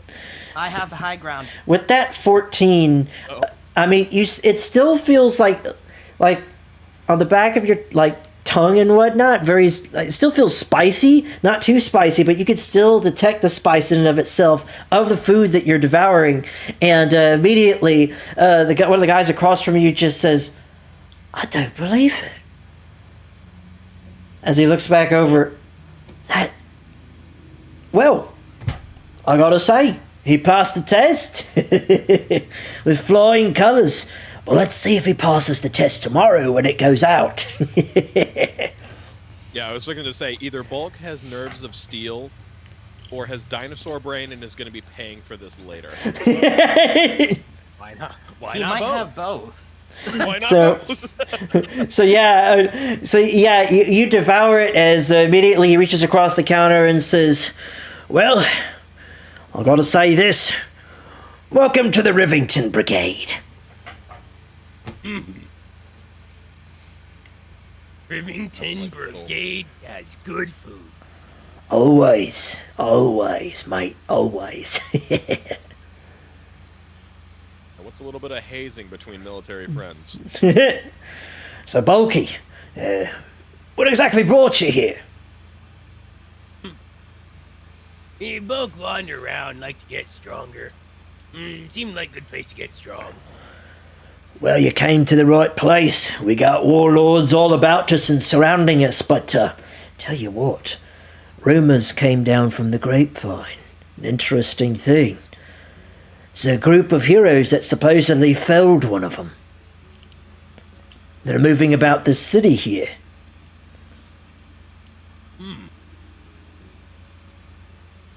Folks thinking. Heroes. I heard about heroes. Something about misfits, yes. Yeah, The Merciful Misfits. Another one down at the other end of the table says, I heard they call themselves the Miserable Miscreants. And another one down on the other side of the table says, no. I heard it was the dutiful dissidents or something. I wish I were there to punch them in the face. So he goes, no, you guys don't know what you're talking about. You got sea salt or something in your ears. You know, you better unclog them. I heard Merciful Misfits. Tell you the truth. Supposedly they slew Redjaw.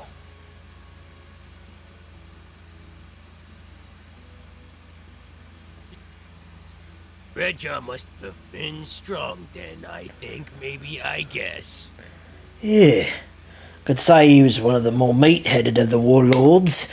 Not like a strategist like Orog. Yeah. Immediately you hear somebody off to the side, don't get me started on that git. Let me tell you something.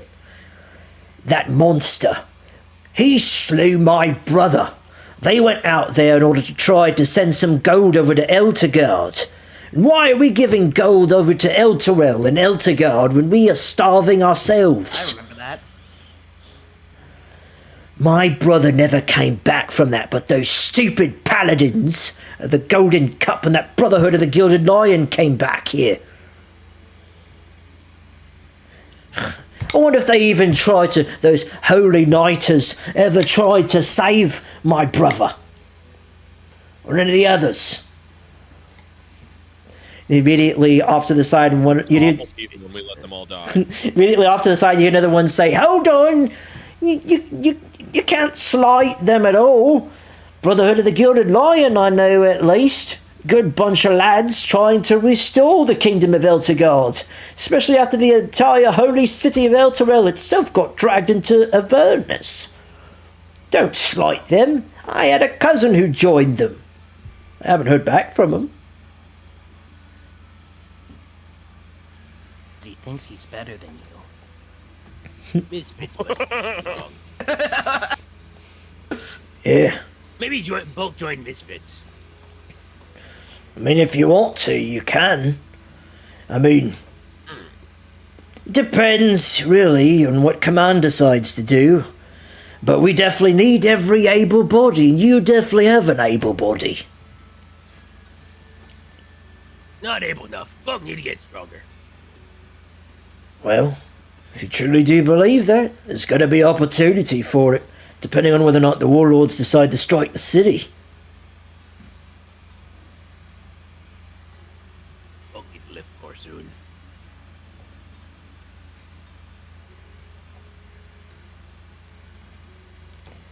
Yep. Can't wait for Bulk to level up to level 12 and he can just bench press a continental shelf.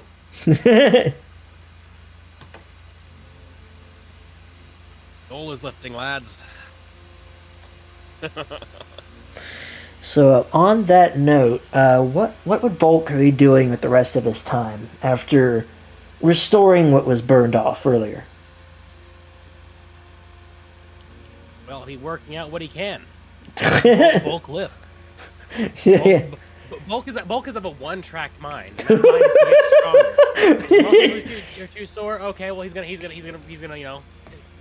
take hits and get tougher. All right, you hit Bulk until Bulk fall down.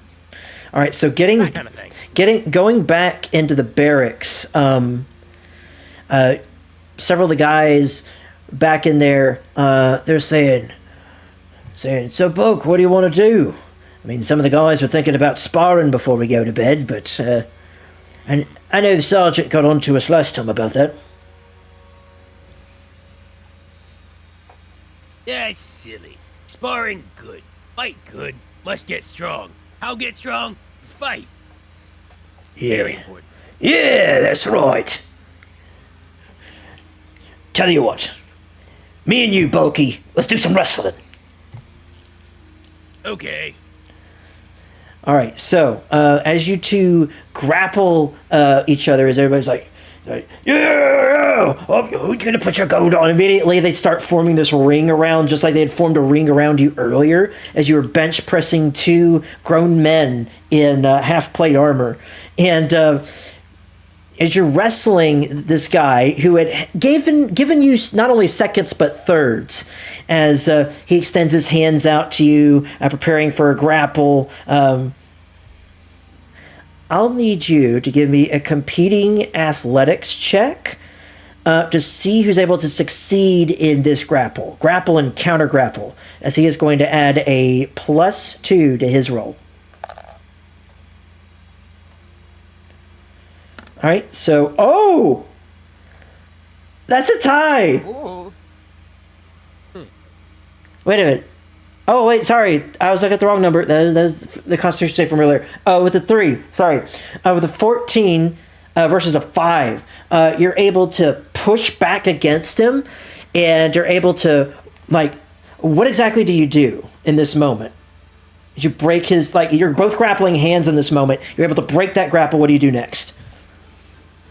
I puts him in the figure 4. Puts him in the figure 4? Okay, so as you roll him around, bring him down onto the floor and whatnot, they're just like, oh! Pull, putting him in the Good job. Figure 4, like. immediately. He's going to make a tell you what. Losing that amount, the sheer amount right there. I'm going to say he's going to make a con save. See if he's able to hold, like he's able to hold his sheer willpower right here, and this is going to be with a +3.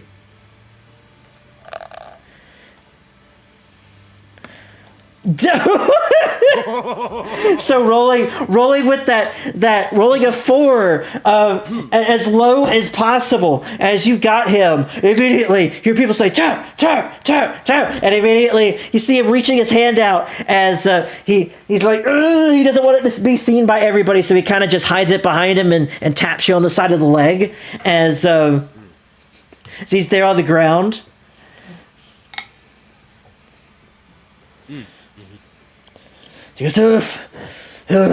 Bolt picks him up, holds his hand up like, he did a great job. Like, yeah, look at this guy right here. And immediately, the group immediately calms down as you happen to see the corporal walk up across to you, Corporal Caspian, as he says, you see him in similar attire, dressed down, as he goes, "Step aside, Private, and I don't mean you, Bulk. You and me." Okay. Let's go. We go wrestle. All right, so now I need competing athletics checks. He is going to add a +4 to his roll. We go to eat. Oh my gosh! This is insane. You are like the corporal. He tries to move in, but as he tries to move in, break the grapple. As he breaks the grapple, you're able to move in just faster than him. What exactly do you do? Get him in the full arm bar. Full arm bar. So you reach, you grab one of his arms, you secure your legs just like boom, like around like his the front of his neck and around the lower part of his abdomen as you bring him to the ground, and you pull his arm off to the side, trying to stretch it. Not exactly. Are you trying to stretch it beyond its limits, or are you just stretching it just enough to see if you'll say uncle? Just to say, Uncle, we're not breaking our playmates here. So I would say, see, there's a 4, so that'd be 15. So yeah, that'd be more than 5. So with that more than 5 roll, he's going to make a con save. I would say if he passes a DC, again, with that lower than 5, the DC is going to be higher at 17. Okay, so this is going to be with a +3. Okay, so he's able to hold. He's able to hold, and now he is going to try to counter you with another athletics check of his own. And again, this is going to be with a +4. Right here. I need you to give me a counter athletics check to see if you hold the armbar.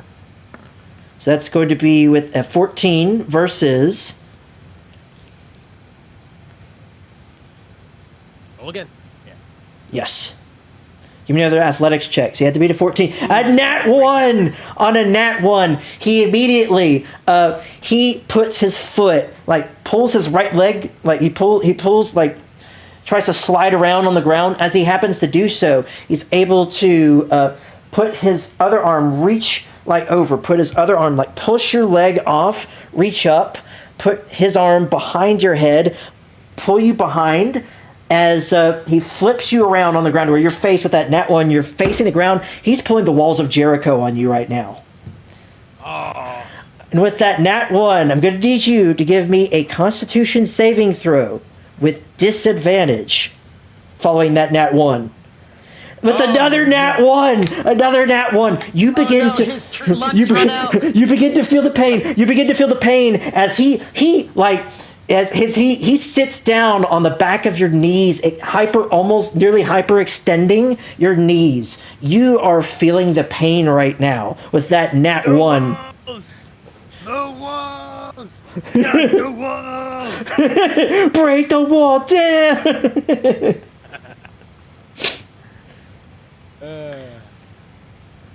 Into the restroom. So does Bulk tap in this moment?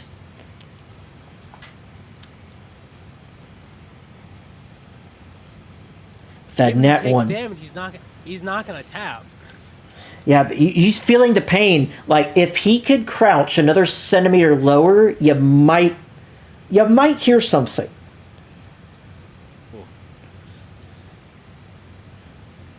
Well, you're gonna have to try to break out of this, I suppose. That nat 1 right there, you're feeling the pain. All right?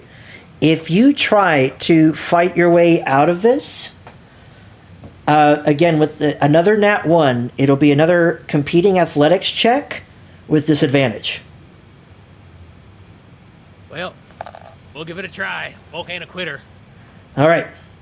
So you have to beat a 16. So that's a 12. You are still stuck in the walls, and he is now applying a little bit more pressure to your legs. You could feel the pain receptors in your legs starting to send you messages, as in, "This hurts, buddy. This hurts."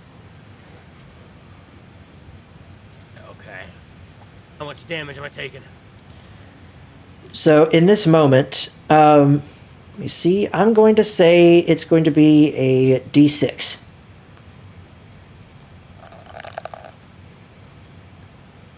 That is 4 damage. I would say it's kind of like because it's a piercing pain, I'd say piercing damage. Because it feels like this piercing pain or like searing pain is coming from both of your knees as you feel this pain arc through you. Does Bulk have resolve, or does he tap? Bulk has resolve.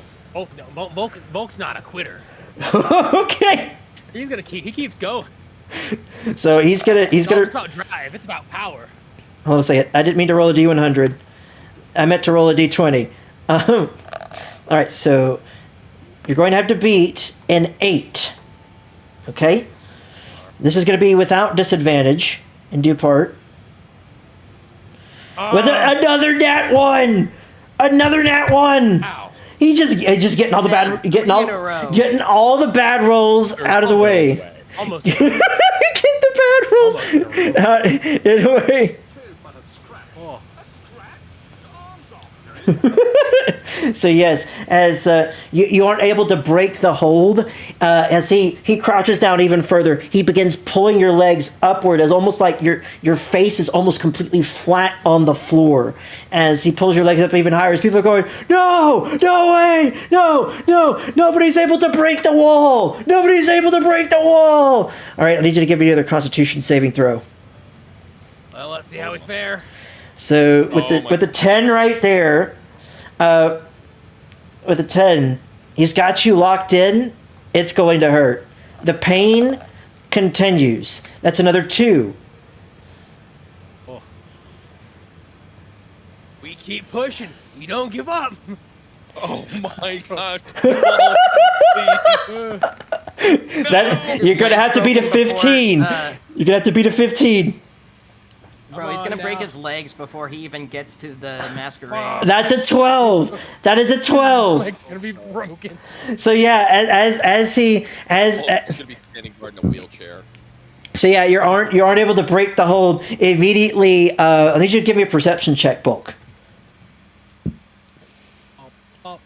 So with an 11, you happen to notice the guy that you'd beaten earlier is no longer in the group of guys that is like standing around you. As I'm going to need you to make another Constitution saving throw. Well, So with a 14, I'd say with the DC 14, okay, you're able to withstand the damage for the moment as you are able to just push yourself up enough off the ground to try and remove some of the pressure that he's putting on the backs of your knees. As you're just like almost in defiance, like shaking your head back and forth. He's not giving up. He's not giving up. And Caspian says, "Yield." Never. So in this moment, succeeding on the con save, as he makes another attempt, like the 16 right there, crouching even further, pulling your legs up. You should make another competing athletics check. This time, I would say, are you feel a little angry? yeah, he's getting a little frustrated, a little angry there. A little angry, a little frustrated. Go, go, a little rage going there. Oh, you got a rage? You got a rage? Okay.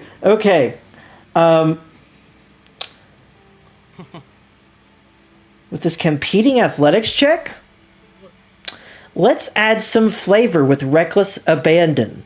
I would say you could add some flavor with reckless abandon if you choose to do so.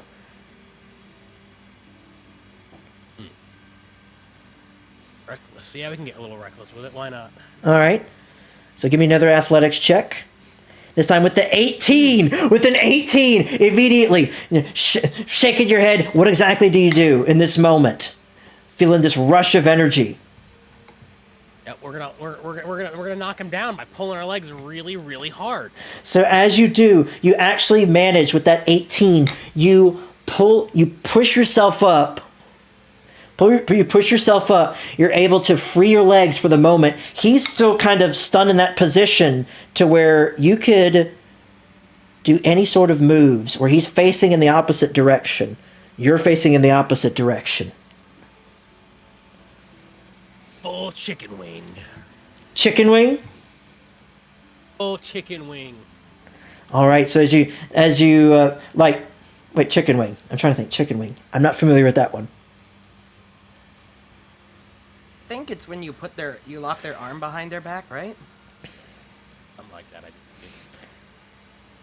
Okay, so yeah, you're able to quickly turn around, put his arm behind his back, and as you do so, rushing in is none other than the first gentleman that you wrestled earlier, as well as the sergeant, as he looks at the both of you and goes, "What in the blazes is going on down here?"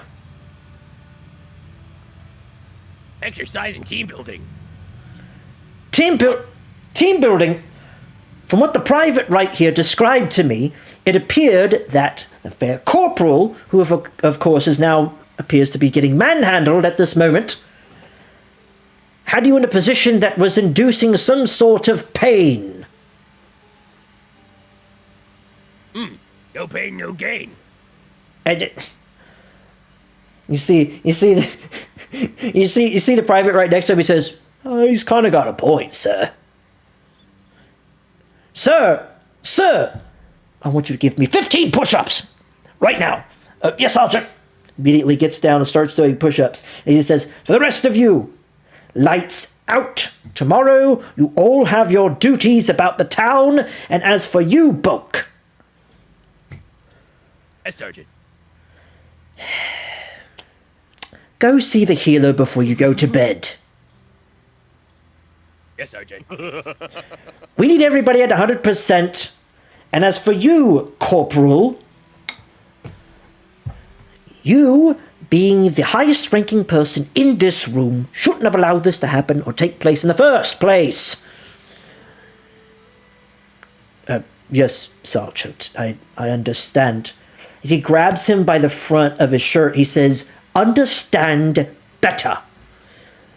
We have warlords surrounding this city that would easily come into the gates of Rivington to try and march across Worm's Crossing and burn Baldur's Gate to the ground. We need everybody at peak physical condition, yes, but not injured and harmed because of some stupid playing around. Understood, Sergeant. And know this. All right? This is going to be taken into consideration for your potential movement into an NCO spot. Do you understand? Yes, Sergeant, I understand. Good. Get some rest before tomorrow. You're going to need... Sergeant. Yes, Private Bulk? It Bulk fault. Bulk say, his mama dress him funny, and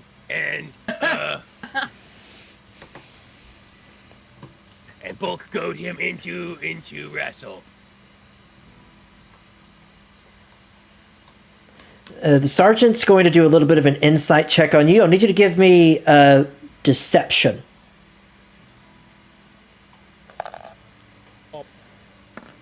That's a 10. Mama dress him funny. That's a 10. Immediately, Mama dress him funny. he looks at you, and he looks at the corporal, and he looks at you, and the expression on your face, and he's just like, Private Bulk, Yes, Sergeant. you just lied to a non-commissioned officer. Give me 25 push-ups. Okay. And know this, that will also be added onto your record, which is not a good impression to make the very first day in this city. Understood? Yes, Sergeant. That is all. The rest of you, fall out, go to sleep already. So he storms out of the room. And immediately Caspian looks over at you for a moment as he looks over to his bunk and just of course like takes like a rag that he could find, wipes himself off, and dozes off to sleep.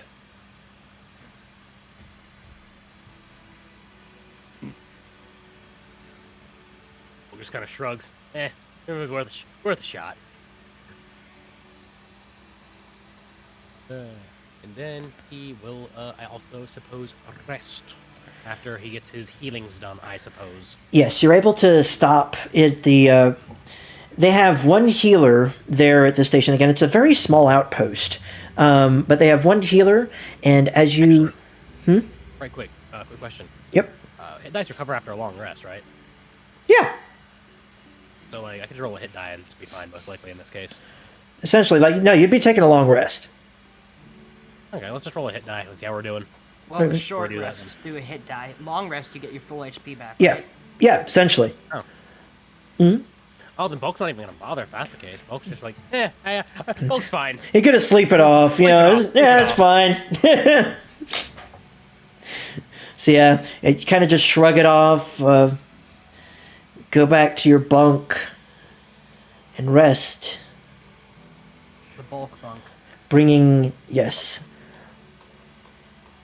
And as you rest, I'm quickly going to run to the restroom real quick. I need to... the coffee's hitting. Wise. I'll be right back. Blame. Bathroom.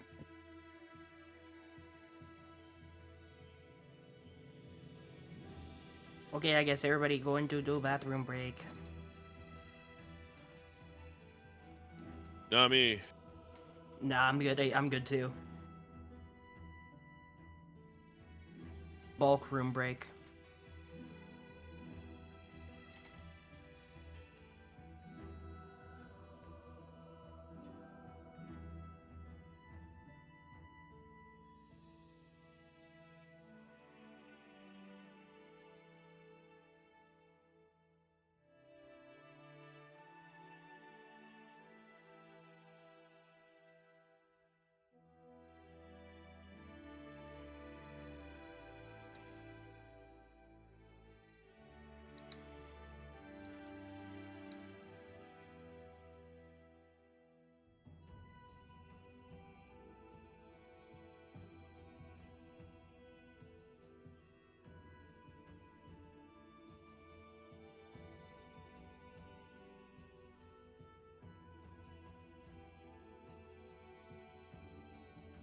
Alrighty. How are you all today? How is everybody today? You talking to me? I'm talking me to or you talking to everybody. your chat? Everyone. Both. Talking to everyone. How are you all today? I'm I'm sick. alright. That's why I'm not streaming. What'd you say? You're sick? Yeah, I'm sick. That's why I'm not streaming. I'm sorry to hear that, man. I hope you get Yeah, it's better. all good. Yeah, Ow. something going around right now. It's either like a new Adam, strain you're of doing COVID alright? or That's the good. flu or something. Right. Yeah. First and unfortunate, but that's the way of it.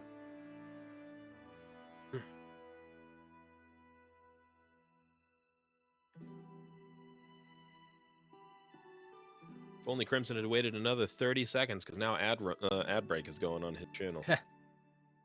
He could have waited 30 seconds. Man. Good. Domino's, and now there was a commercial for Coach. But it was a weird commercial for Coach where there was a horseshoe. There was a horse wearing tennis shoes. Tennis shoes. Interesting. Yeah, they were horseshoes in the realest of senses. Why the long face? Ah, the man himself is back. Yes, yes. Indubitably, yes. So, Just put a smile. put a smile on that face. My father, when I was a young boy, took me into the city to see a marching band. Yeah. At the dawn of a new day. Yay, we get to go do thingy now.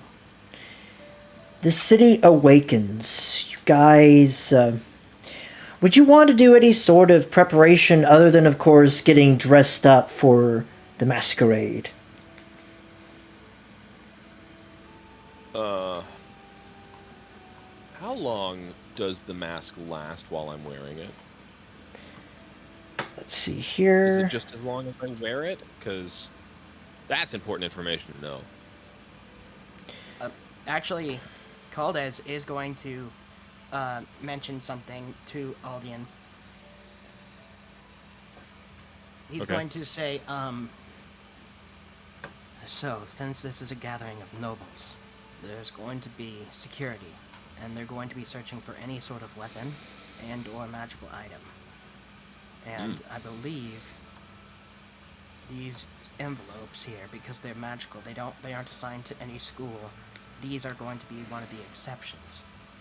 So if they do checking on you, they're going to realize that your mask is magical, and they're going to investigate further and probably pull you aside. We need to figure something out to counteract this. I already have a plan for my arcane ring. I'm going to smuggle my ring in, because my ring is not of any school of magic either. I can just put it in the envelope, and I can keep it in there in case of an emergency. And I'll keep it in my back pocket or keep it in my bag, one of the two. So I have a way for me to get my ring in, but I don't know what to do about your mask, because I'm assuming that, he's like, because it's going to be, what is the School of Illusion, Crimson? What's it called? Is it, the School of, what's it called? I think it is School of Illusion. Okay. It's most likely tied to the School of Illusion, which obviously is a school. So they will be able to point it out a lot easier than an envelope or my ring, which doesn't have a school it's connected to. I already have a plan for that. Oh, do tell. Distraction. And I'm going to reach up behind Caldez's ear and pull back my hand, and one of my playing cards will be in my... I see. Not the magician of the sort, but a different type of breed, I guess. That might work. Well, if you think you can pull it past the guards, hopefully their guards aren't too bright. We might be able to actually pull it off.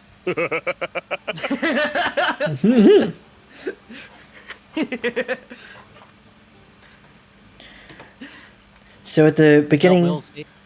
Yep. Get one of Bulk's most famous lines. Oh, you're not gonna say it, or is it? Are we gonna hear it then? When the time comes, when the right circumstances happen, you will hear this line. Okay. So as you guys are getting prepared and fixed up and whatnot, and so is Kitty coming back, or? Are we ready to go into the party? I'll go grab her. If we Indeed. Indubitably. 'Tis the hour of the party. So Bulk, as you would wake up, you see Caspian putting on his half-plate armor as he looks over to you and says, Bulk, are you ready? Bulk ready. Bulk get some warm-up exercises in. We're gonna be good. Good. Good. There's a cart waiting for us outside, as well as some other members of the detachment. They'll take us to the manor.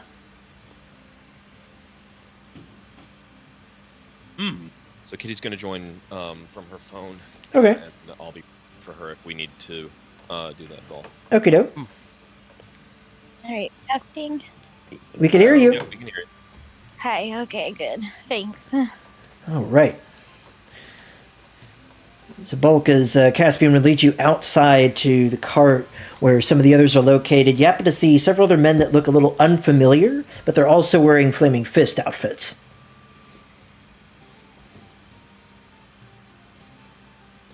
Alright. Bulk ready to go. As you load up into the cart, you would take a short trip around the... basically around Twin Song, Southfoot. You go around the back of Dusthawk Hill. Eventually, you make your way inside the Basilisk Gate, out the cliff gate, to a path that would lead you up to where Lystra's manor is located. It's actually, like, close to the shore in and of itself, like around here. I will say, Bulk is absolutely backseat driving the whole time, being like, if you go this way and you turn around this way, you can get there faster by going this and this by using his special little what's it? Where is it? Where is it? There we go. City Secrets. Just backseat driving the whole way, getting them there as fast as possible. Immediately, one of the guards up front is going, are we sure about this? I mean, there's only one way around to there, I do believe. Oh, don't give him any mind, he's a newbie. Trust me, Bulk know many things. Bulk know the whisper of the city beat. So as you arrive at the party, first and foremost, let me see, I don't think... So, I'm going to have to try and figure out how to do this, because I don't...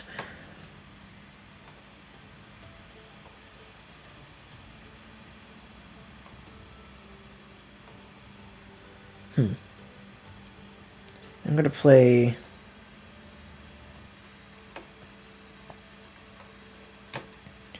That'll work. I was trying to look up different music to play and whatnot. There was one thing I wanted to play from Bardify. The only problem is it looks like it says that it's non-royalty music. The only problem is it says to ask for permission from this person. So I'm just like, oh, okay. Yeah. So I'm just going to do this instead and play with the music that's already out here on Suncraft for safe measure. So you guys, you get your attire together, masks and everything. Of course, with the disguise kit on hand, Gavitas and Reyna look quite different. Gavitas actually has, or appears to have, like a blonde tint to his hair, basically. Like a lighter look to his hair, as Reyna, and even at like a slight freckle, like a false freckle, just to like the left of his mouth, as she has like a black hue to her hair, completely different like set of makeup on her face and whatnot. Fate, what would you have decided? So I actually darkened my hair temporarily. Mhm. I put some like crushed walnut skins and stuff. I don't know if you've ever done that. That's a real thing. So I've darkened my hair, and I also like added a little freckle. I've done heavier eye makeup, and I've adjusted my hair to where you can't really see my ears. And then I put on a much like lighter shade of makeup so that I only have the faintest tinge of green to where like you'd have to really look to see it. Okay. So like I probably could pass for a human, but not on like very close inspection, probably. And Aldian, you mentioned that you were going as a tiefling. Describe how this tiefling is looking going to the party here. So the tiefling is a blue-skinned tiefling with horns that curl back around my ears, and the outfit that I would be wearing would be like a very like silky, like soft, posh-looking outfit, but almost like a performer, almost. Okay. Not like a jester, but like a performer, like a circus hand. I think I know what you're going for. Mighty Nine? No, you don't. You absolutely do not. I know what's happening. I know what's happening. Yeah, without all the flirty stuff. Oh, Except towards me, right? I'll flirt with you. Wait, how can I imagine the Anakin and Padme babe where they're sitting there in the field? It's just like, only towards me, right? Only towards me. You're right. I may have taken a few liberties with that character from the 99. So I have a blue tiefling in elegant attire, curled horns, not antlers, horns, going almost like in a ram-like style, like almost to where they curl behind the ears. Yeah. That was the entire purpose behind me getting the deck of cards as well. So. All right. Caldes, what exactly do you choose to do? basically, what Caldas is going to do is he's actually going to go in there speaking differently. He's going to dress as what a Everesca noble kind of like would dress as, and what he'd do is he's going to take his ponytail down. He's going to comb his hair and make it like very make it very super soft and flowy, like Lord of the Rings type of when those elves with their hair down, like that's the way he's going to be having his hair instead of up in a ponytail like he always has. And other than that, he's going to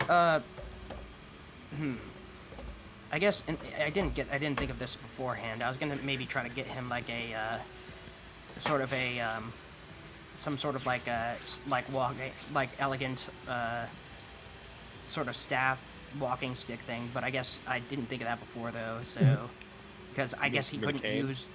I mean, I've got my quarterstaff that I have, but it is not magically imbued technically. But so I guess he could use his quarterstaff.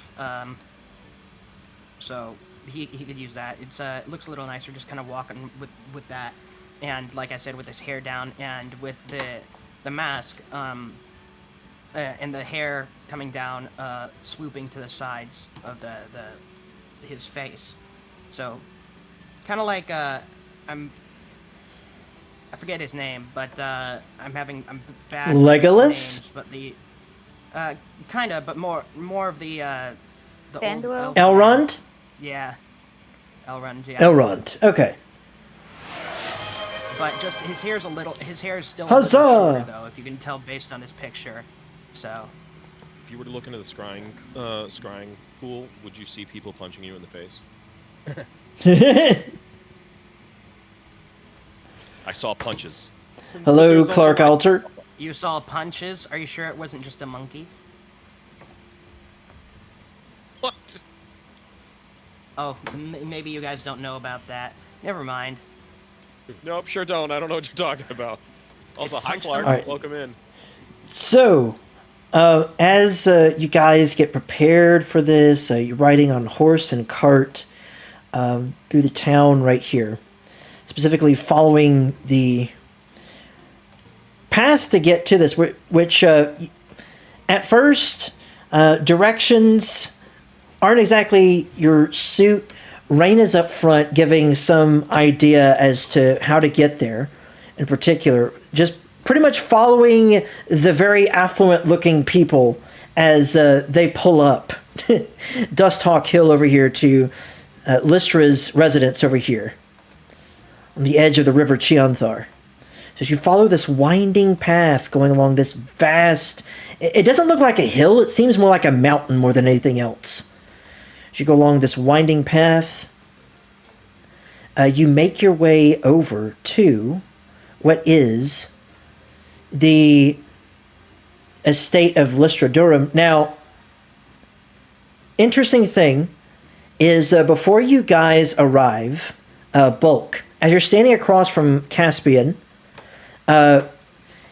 he would immediately... an interesting figure comes walking in, wanting to get some information. Sorry. Corporal...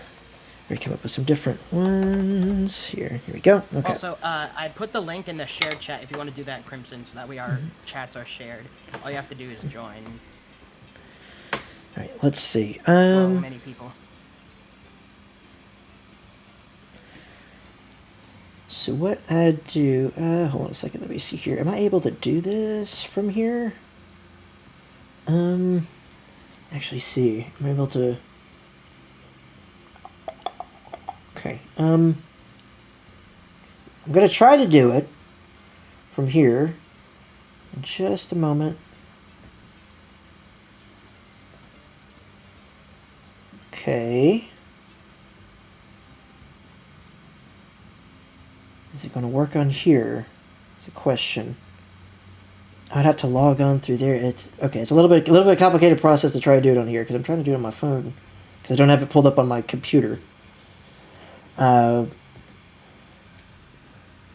So for now, moving ahead, before the rest of the party arrives,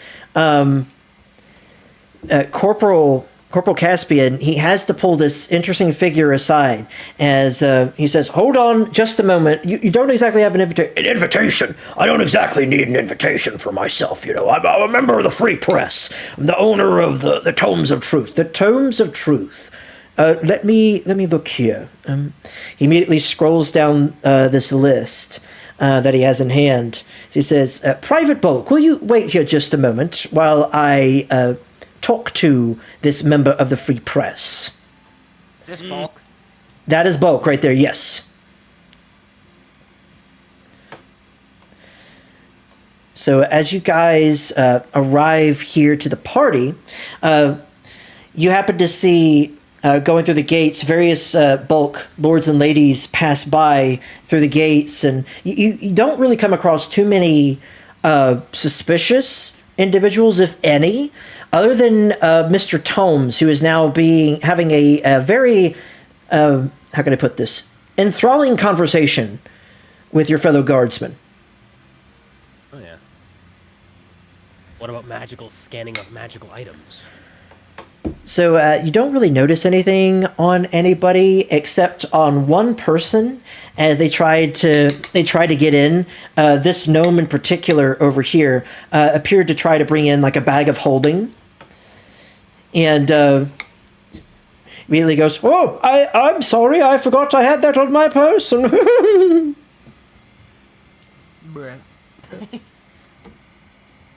What's the protocol here? So it's all magical items were collected and handled until such and such. Yeah, okay. Indeed. Yeah. That's about the way of it then. Bulk's just going to recite his script for that, basically. And as all these other people go through, there appears to be a little bit of a break in the amount of attendees until a group of 5 pull up to the gate and come walking in.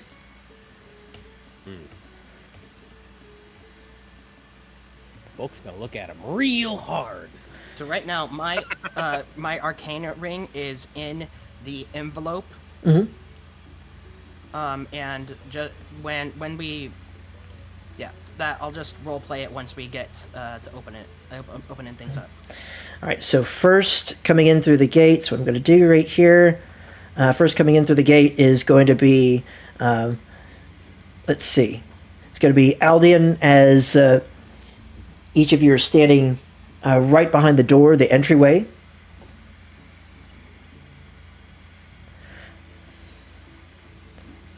Name and tickets, please.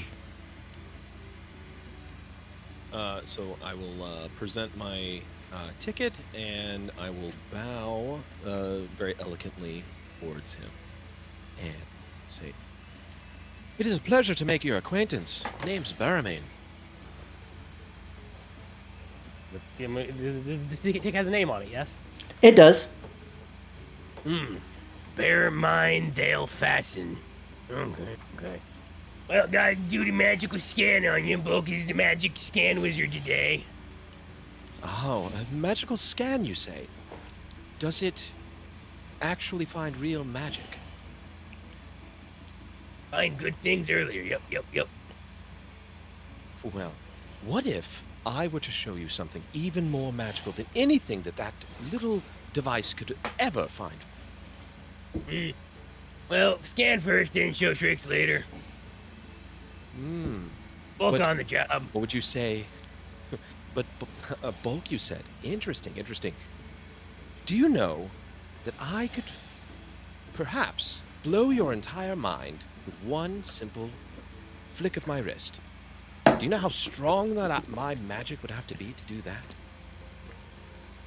And at this point, I will flourish, and the entire deck of cards will be in my hand. All I right. have to figure though. Do Given what? Bulk's upbringing, he's actually he grew up as a street urchin, so he knows a lot of the tricks of the book for distractions. Ooh, interesting. And this might be a little bit more difficult than I was initially going to anticipate. It may be. Mm-hmm. We shall have to see what the dice tell us. Bulk, what if I were to make a deal with you? If I were to, perchance, fool you with a trick, with these simple deck of cards, that you let me pass by? Well, we can scan the cards. You are more than welcome to scan the cards, my friend. They are not magic. Or they might be, and you may just have to find out how.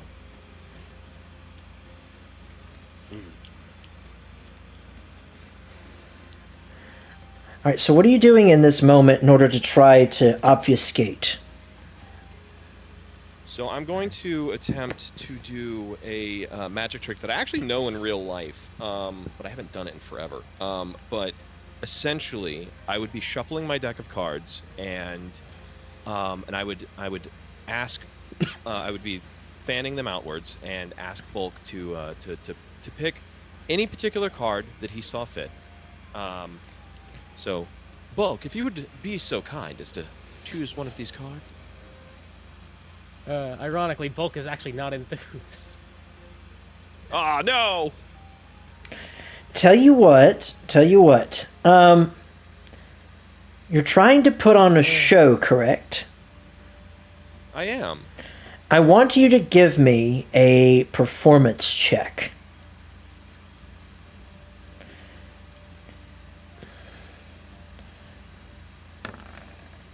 Okay. So there's a 13 right there. And Bulk, knowing some things from his days of a street urchin, I want you to give me an insight check to see exactly if he's even believe any chance at all whatsoever that he's if you can see through this facade, in other words. Let's see. Either way, this man is finessing. It's a pretty good card trick. I gotta give you that. Can someone tell me the rolls? I only have audio right now. Oh, Oh, I rolled a 13 and Bulk rolled a 9. Mm-hmm. Thank you. Yeah. Oh, do you want me to stream it to you?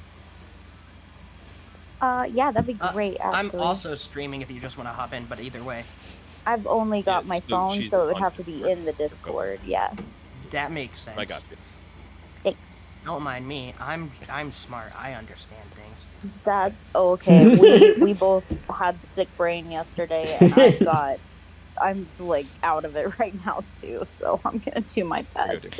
So yeah, you're able to finesse it. So Bulk, if you are trying to scan him, especially like flourishing the cards around his facial area, if you were to try to scan through the cards, you wouldn't be able to see through the cards into themselves. Or you'd be focusing on the card specifically. He just happens to miss scanning my face. Indeed, if you're able to obscure it with the cards. Well, Bulk did lots of scanning, but nothing got pinged because there were lots of movements. Here's the best part of the trick, young Bulk. And then I'm going to Bulk, if you would mind, just flex your bicep really hard for me. Bulk flexes, of course. Yeah, and then from between I'm gonna throw the cards up into the air, and then one is going to get lodged in between his forearm and his bicep, as he's flexing. Well, looks like fate is in my favor, friend. Is this your card? Yup, that's Bulk card. You actually know how to do that Yeah. IRL?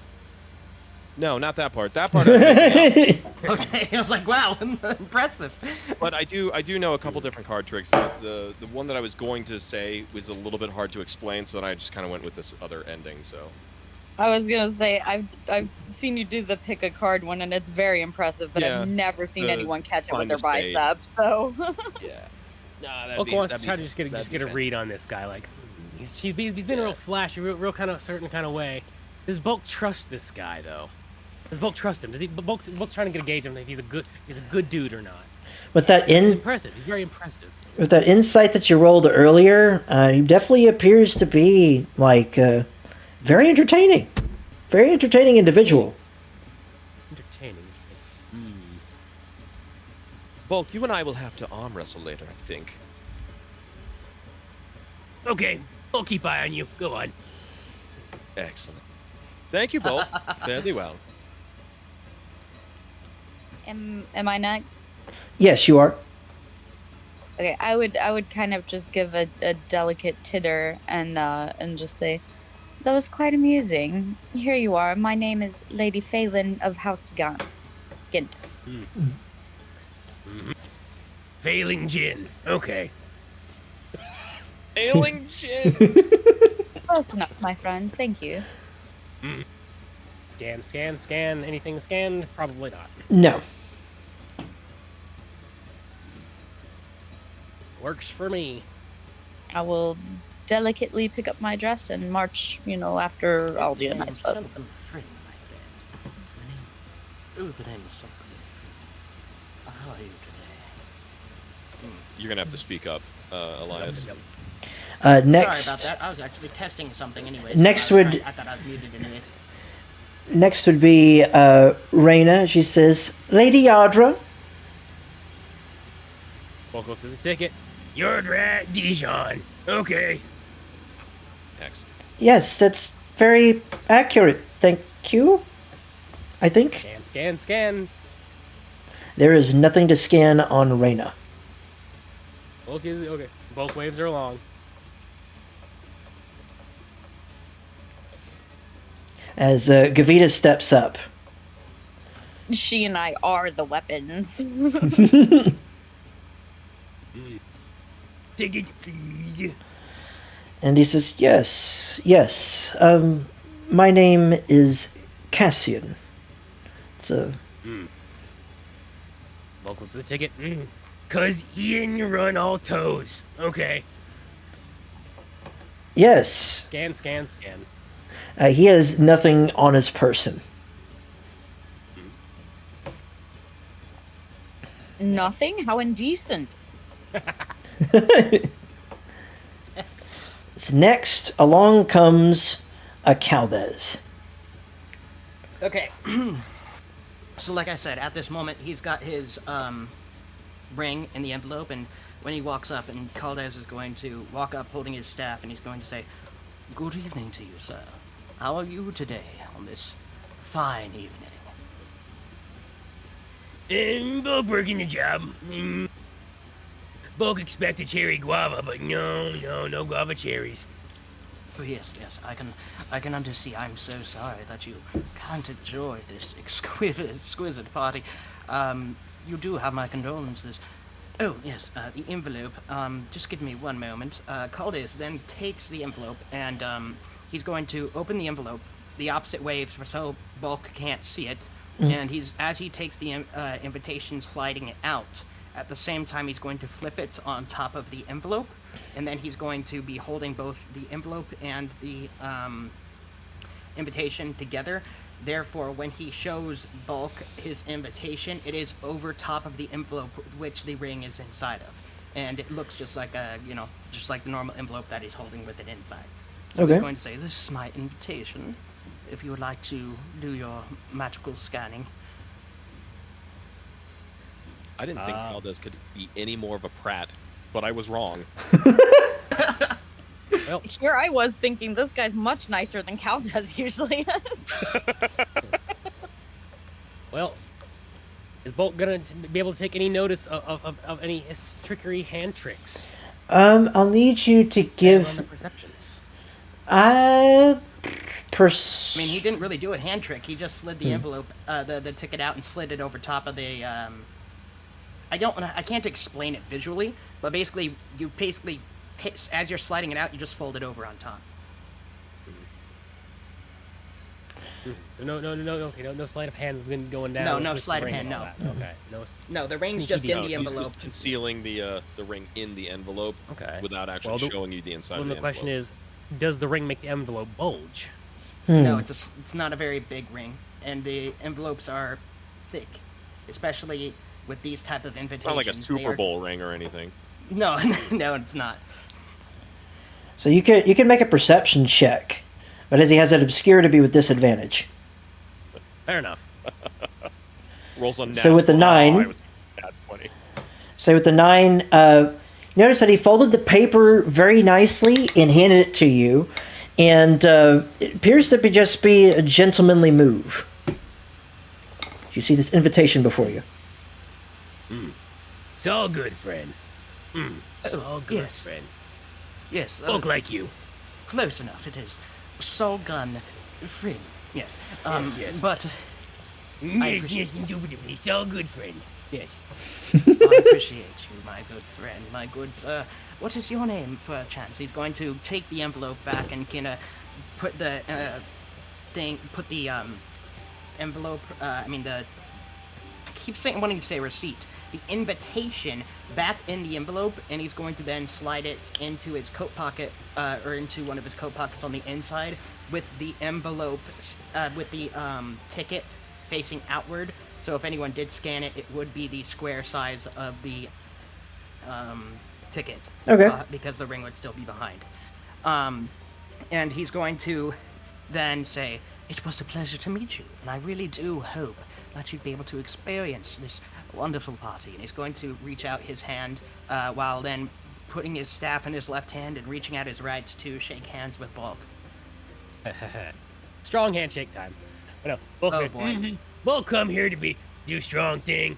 We do fights and do stuff. Now they have Bulk guarding big frou-frou party. Oh, yes, you got us quite the handshake there, sir. And you do a great job at what you do.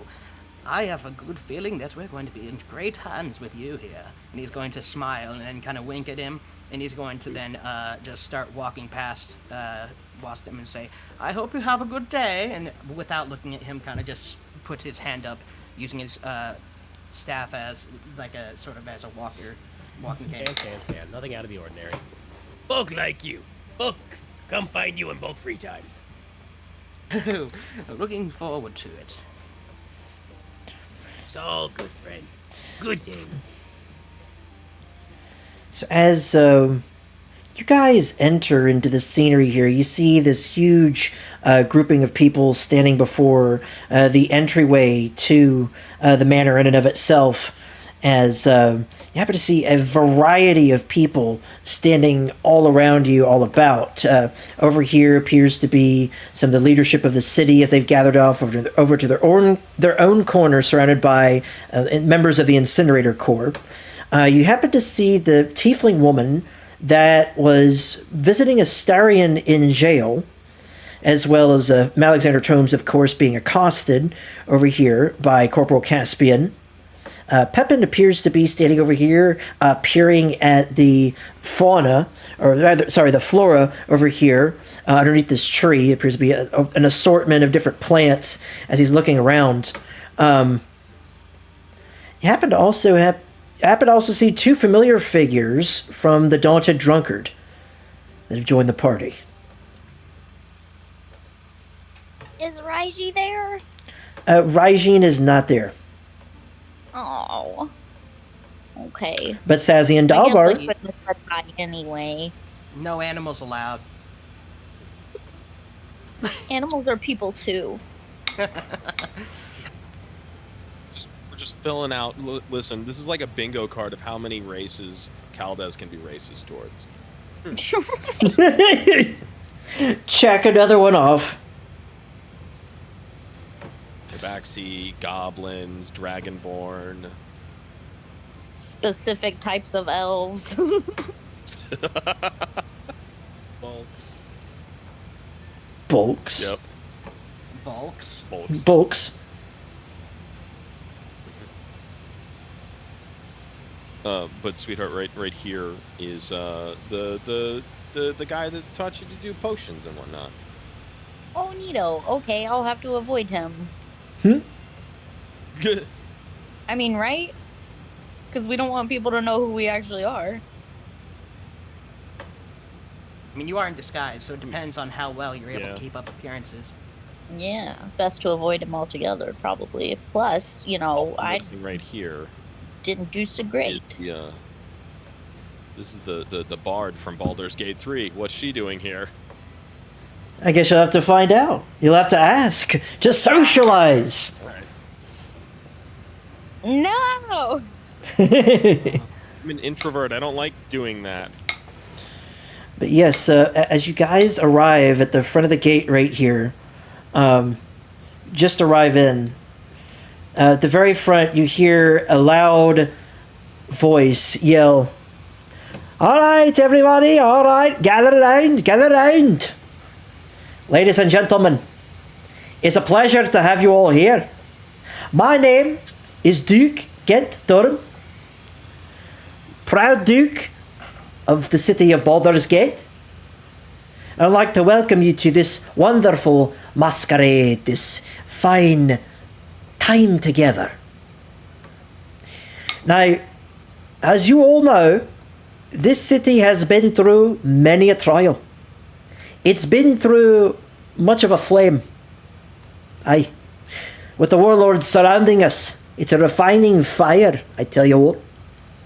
But with the flaming feast gathering numbers by the day, I truly do believe that the warlords, their days are numbered. Hear.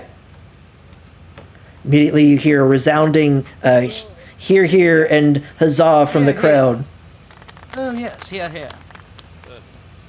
Yes, how dreadfully awful. So, with that being said, I will address this for sure, as it is no fault of the leadership of this city, but on one man, Astarion. I don't mean to sully the mood, but part of the proceeds of this entire masquerade are meant for two efforts. One of the efforts is, actually, I'll let the fine creator of this wonderful evening step forth. My lovely daughter, Lady Lystra Durham. Please, step outside, dear. Immediately you see, stepping out onto this stage or stepping out onto the entryway to this estate, is a young woman, appears to be in her 30s, and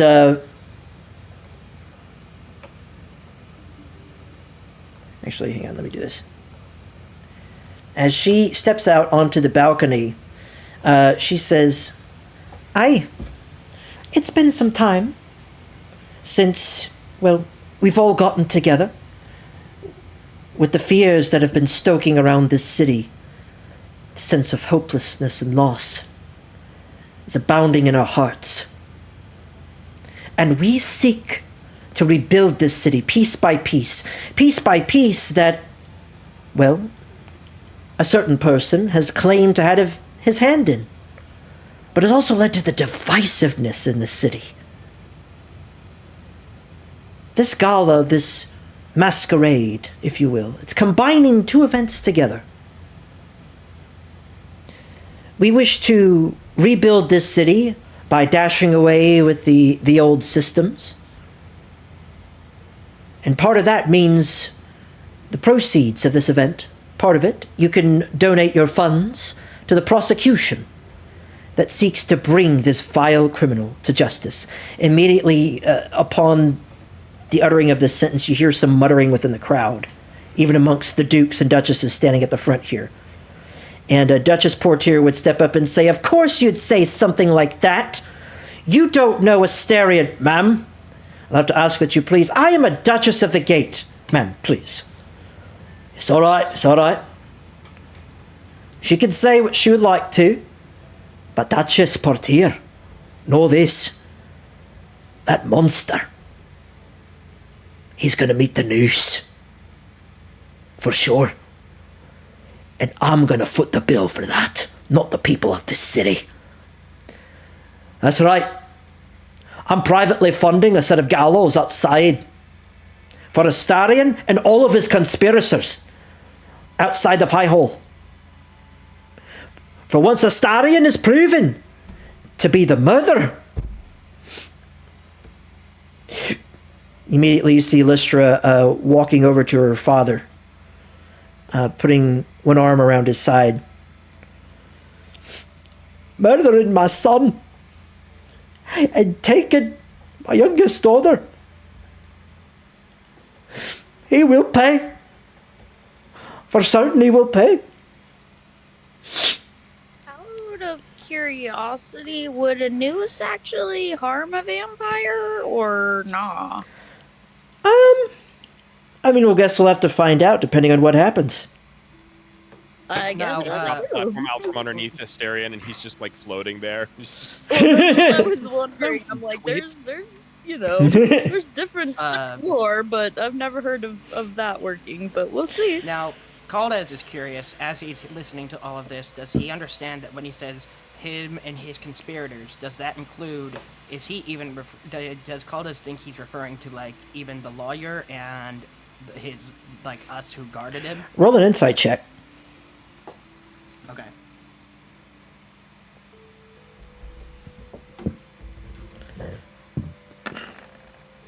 Say it's seeking out curiosity, but with an 18, you would presume that what he's referring to is not along the lines of you guys. He's maybe assuming that Asterion is working with other people to have made this happen. That one man couldn't have just done it alone. It's him assuming that Asterion's a normal man. Whoever they decide. I got you. Alright, then Caldes will still remain silent while watching this unfold. And I apologize. Apologies. This is more than just my own rantings and ravings. Apologies. It's okay, Father. We've lost a lot. We've all lost a lot. A short amount of time, haven't we? Yes, indeed.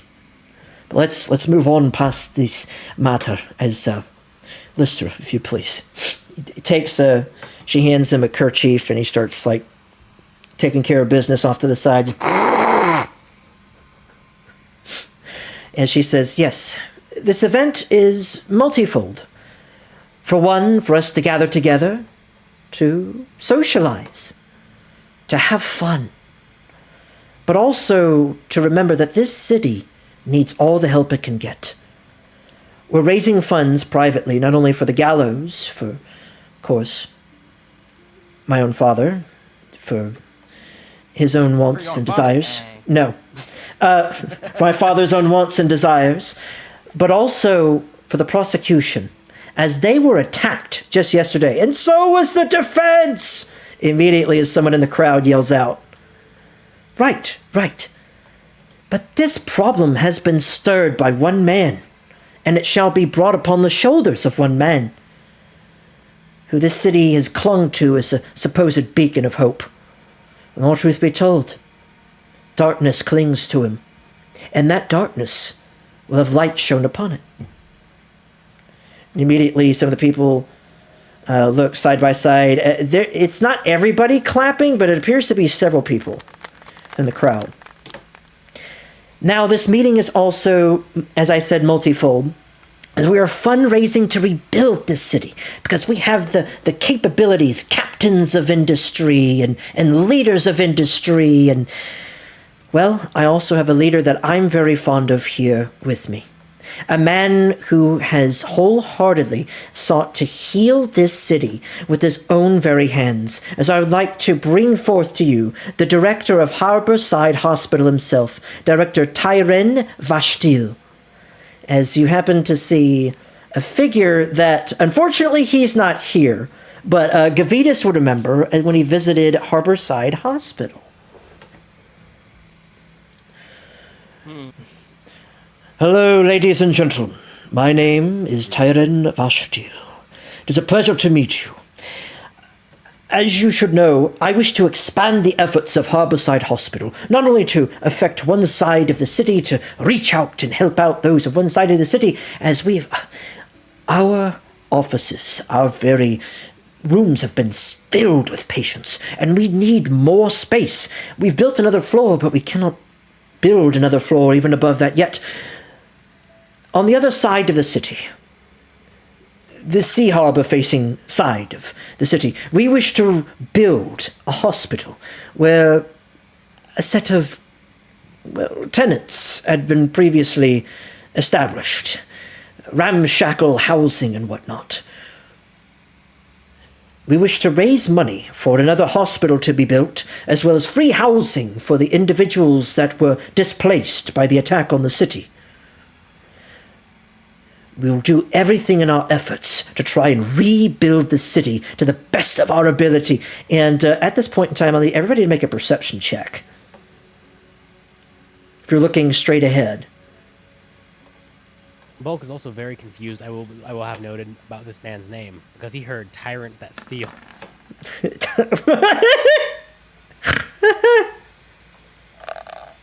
This is for Reyna right here. So it'd be double tens. Sorry. Be an 18 right here. Yeah, I got a bad roll, unfortunately. So Reyna would take notice. What am I rolling for? Perception. Mm-hmm. And that is for Gavitas right there. He himself would notice it. You would notice it as well with the 13. Okay, and then let me pull it. I'm rolling it with my mind. I'll pull up your character. Perception check, go. If you're able to nat 20. Yes! Hold on a second. Nat 20. I don't believe it. This is this is a little bit wild. Oh, wait a minute. Man, I should wear makeup and dresses more often. Whoa. It's a nat 20 indeed. Huzzah.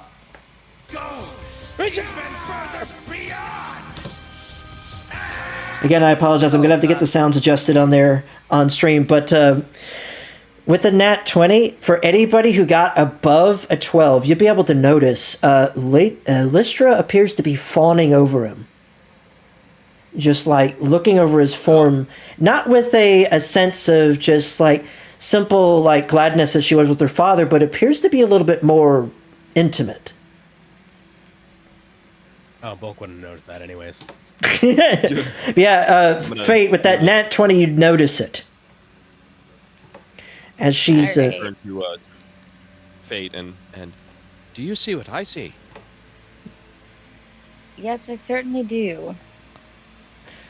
So as She may she... as well have declared it to the world. As she looks over to him, Model he... goes sail, hits Caldes in the head. As Gent... As Gent steps up to try and say something, immediately Director Vashto extends his hand out and he says, yes, there is also one other thing that I would wish to announce while I am here. As he turns to Lystra and he reaches over in his pocket and he says, Lady Durham, Lystra Durham, me and you have been working side by side in order to try and restore this city, in order to bring it back onto its feet, onto the great foundries that this city was built upon, in Baldurin's name. Mrs. Durham, your charm, your wit, your creativity comes to mind every single time I look into your eyes. Fond pools of green look back at me. And I wish to say this. Lady Lystra, I wish for you to be mine. As he opens the small box that he has pulled out of his pocket, the crowd immediately collectively just gasps. Gasp! And of course, Gavita's pulling his best mariachi, basically his mariachi outfit, gasps in Spanish. As gasps in Spanish, everybody collectively gasps as Lady Lystra, she kind of just like has her eyes widen as she has her hands over her mouth, and Gant is even taken back by this as he still has the handkerchief in hand, and he goes, "Oh, bloody mercy!" As Lady Lystra says, "Yes, I do. I will." And immediately people begin cheering. It's like, yeah, just like cheering, like left and right, just like. For Bulk, this is a very different proposing scene. at a gallows fundraiser would be, honestly. As For Bulk, this is a very different scene. There. he cheers left and right. Cheers coming from everywhere. Lady Lystra then turns to everyone else in the party and says, "Listen, please, in the dining room, there's plenty to eat, plenty to drink. That also goes for all of those who are currently serving on guard duty here. Of course, you'll have to be taking shifts. Mind you, be careful and be wary. But also this, please, do not go into the west wing of the manor. That is off limits. If you wish to find any sort of lavatories, we've made some temporary ones outside the gates right here. All right? Surely the guards will recognize you as you come back in and out of the manor. But please, help yourselves to the rest of the estate. And thank you for coming to this wonderful party." And as she does so, of course, I'm going to be unveiling the rest of the estate, whereas in the next session of Chronicles from the Crimson Keep, you will have free reign to explore this place, as it has now been made more open and available to you. And, yeah. Nice. So, two things. Yes. Number one, I suppose the proposal does have very till death do you part vibes. With the gallows and whatnot. Mm-hmm. And then, were the temporary toilet amenities courtesy of Duchess Porta Potty?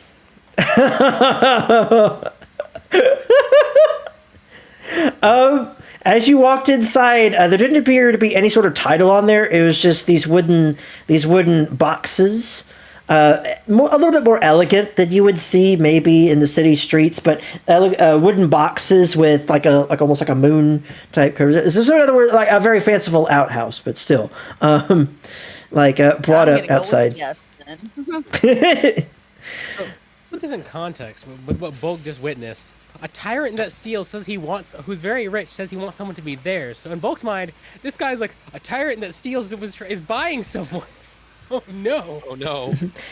But to add a little bit more of what's happening right now, this gnomish figure walks up behind the lot of you, specifically you three, as he says, "It's been a while, Merciful Misfits. Maybe about a week and some days. Tell me, do you recognize my voice, or was it because of the mask that you don't recognize it?" As I will leave that for the next session, as everybody goes their separate ways. Bruh. Bum, bum, bum! I mean, to be fair, I don't even think I recognize this guy. I'll need you Nearly the CSI. to give me a history check with advantage, and we'll address that next time. Next time on Dragon Ball Z. Yes. Except for Bulk. Bulk, Reyna, you two were not there. Yep. History. Oh, excellent. Oh, 23. Mm-hmm. I rolled a 5. Well, you have an advantage, so you rolled a 13. Oh yeah, you're right. All right, I'm counting on you. All right, you got it. And that is going to be for Fate, so that's a 17. That'd be an 11 for Gavitas. That'd be a 13 for you. A 23 for Caldas. So we'll find out what's going on at this party next time. There's a lot of conversations to be had, a lot of partaking to be had if you choose to do so, lots of food to go around, and also lots of things to explore. Yeah. I'm just gonna kind of give Aldian a warning look, like just don't drink too much. Would never. Besides, it takes so much alcohol. That's fair. And with that being said, I'd like to thank you all for joining us tonight, as in 2 weeks' time, we move in step ever closer to finding out just what exactly, depending on what the party decides to do, on what's up Lystra's sleeve. Excellent. All right, well, y'all have a great night. Yes, quite. I hope you all have a good rest as well. Indeed, I indeed. wish you all Goodbye. another time. Bye-bye. I'm gonna have to figure out how to use some of these widgets a little bit more to actually apply the sounds and whatnot that I thought, it's like, okay, I just put it in my source browser, it should work. Nope, that didn't work. So I'm gonna have to figure out how to fix that especially for tomorrow's stream and whatnot. But in the meantime, I'm also going to be putting this in here. I do have some emotes in the works right now, but until then, I'm going to be using the Ye Old Faithful right here. This is the raid message right here, and we're going to raid somebody. Let's see here. Let's see. Who is streaming right now? It looks like they may be streaming for a little bit longer. Let's see, we got Blessing, okay. Okay. You know what? No, that's interesting. Friday game day, there's that. There's so many people right now streaming. Let's go with... we haven't raided him in a while. Looks like he's playing Windrose right now. Charles Q. Banks. Windrose it's a new pirate game that's only been released in demo for right now, but it has over 20,000 people playing it.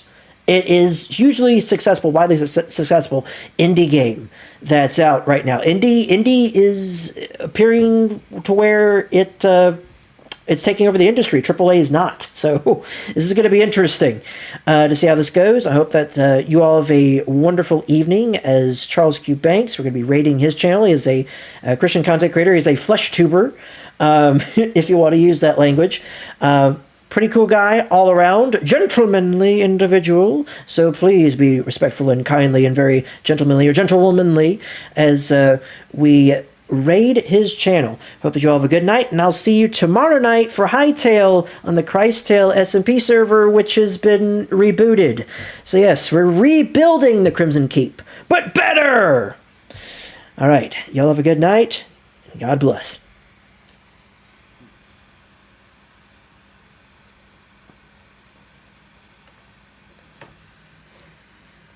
Quickly swap over. All right, I'll see you. See you later.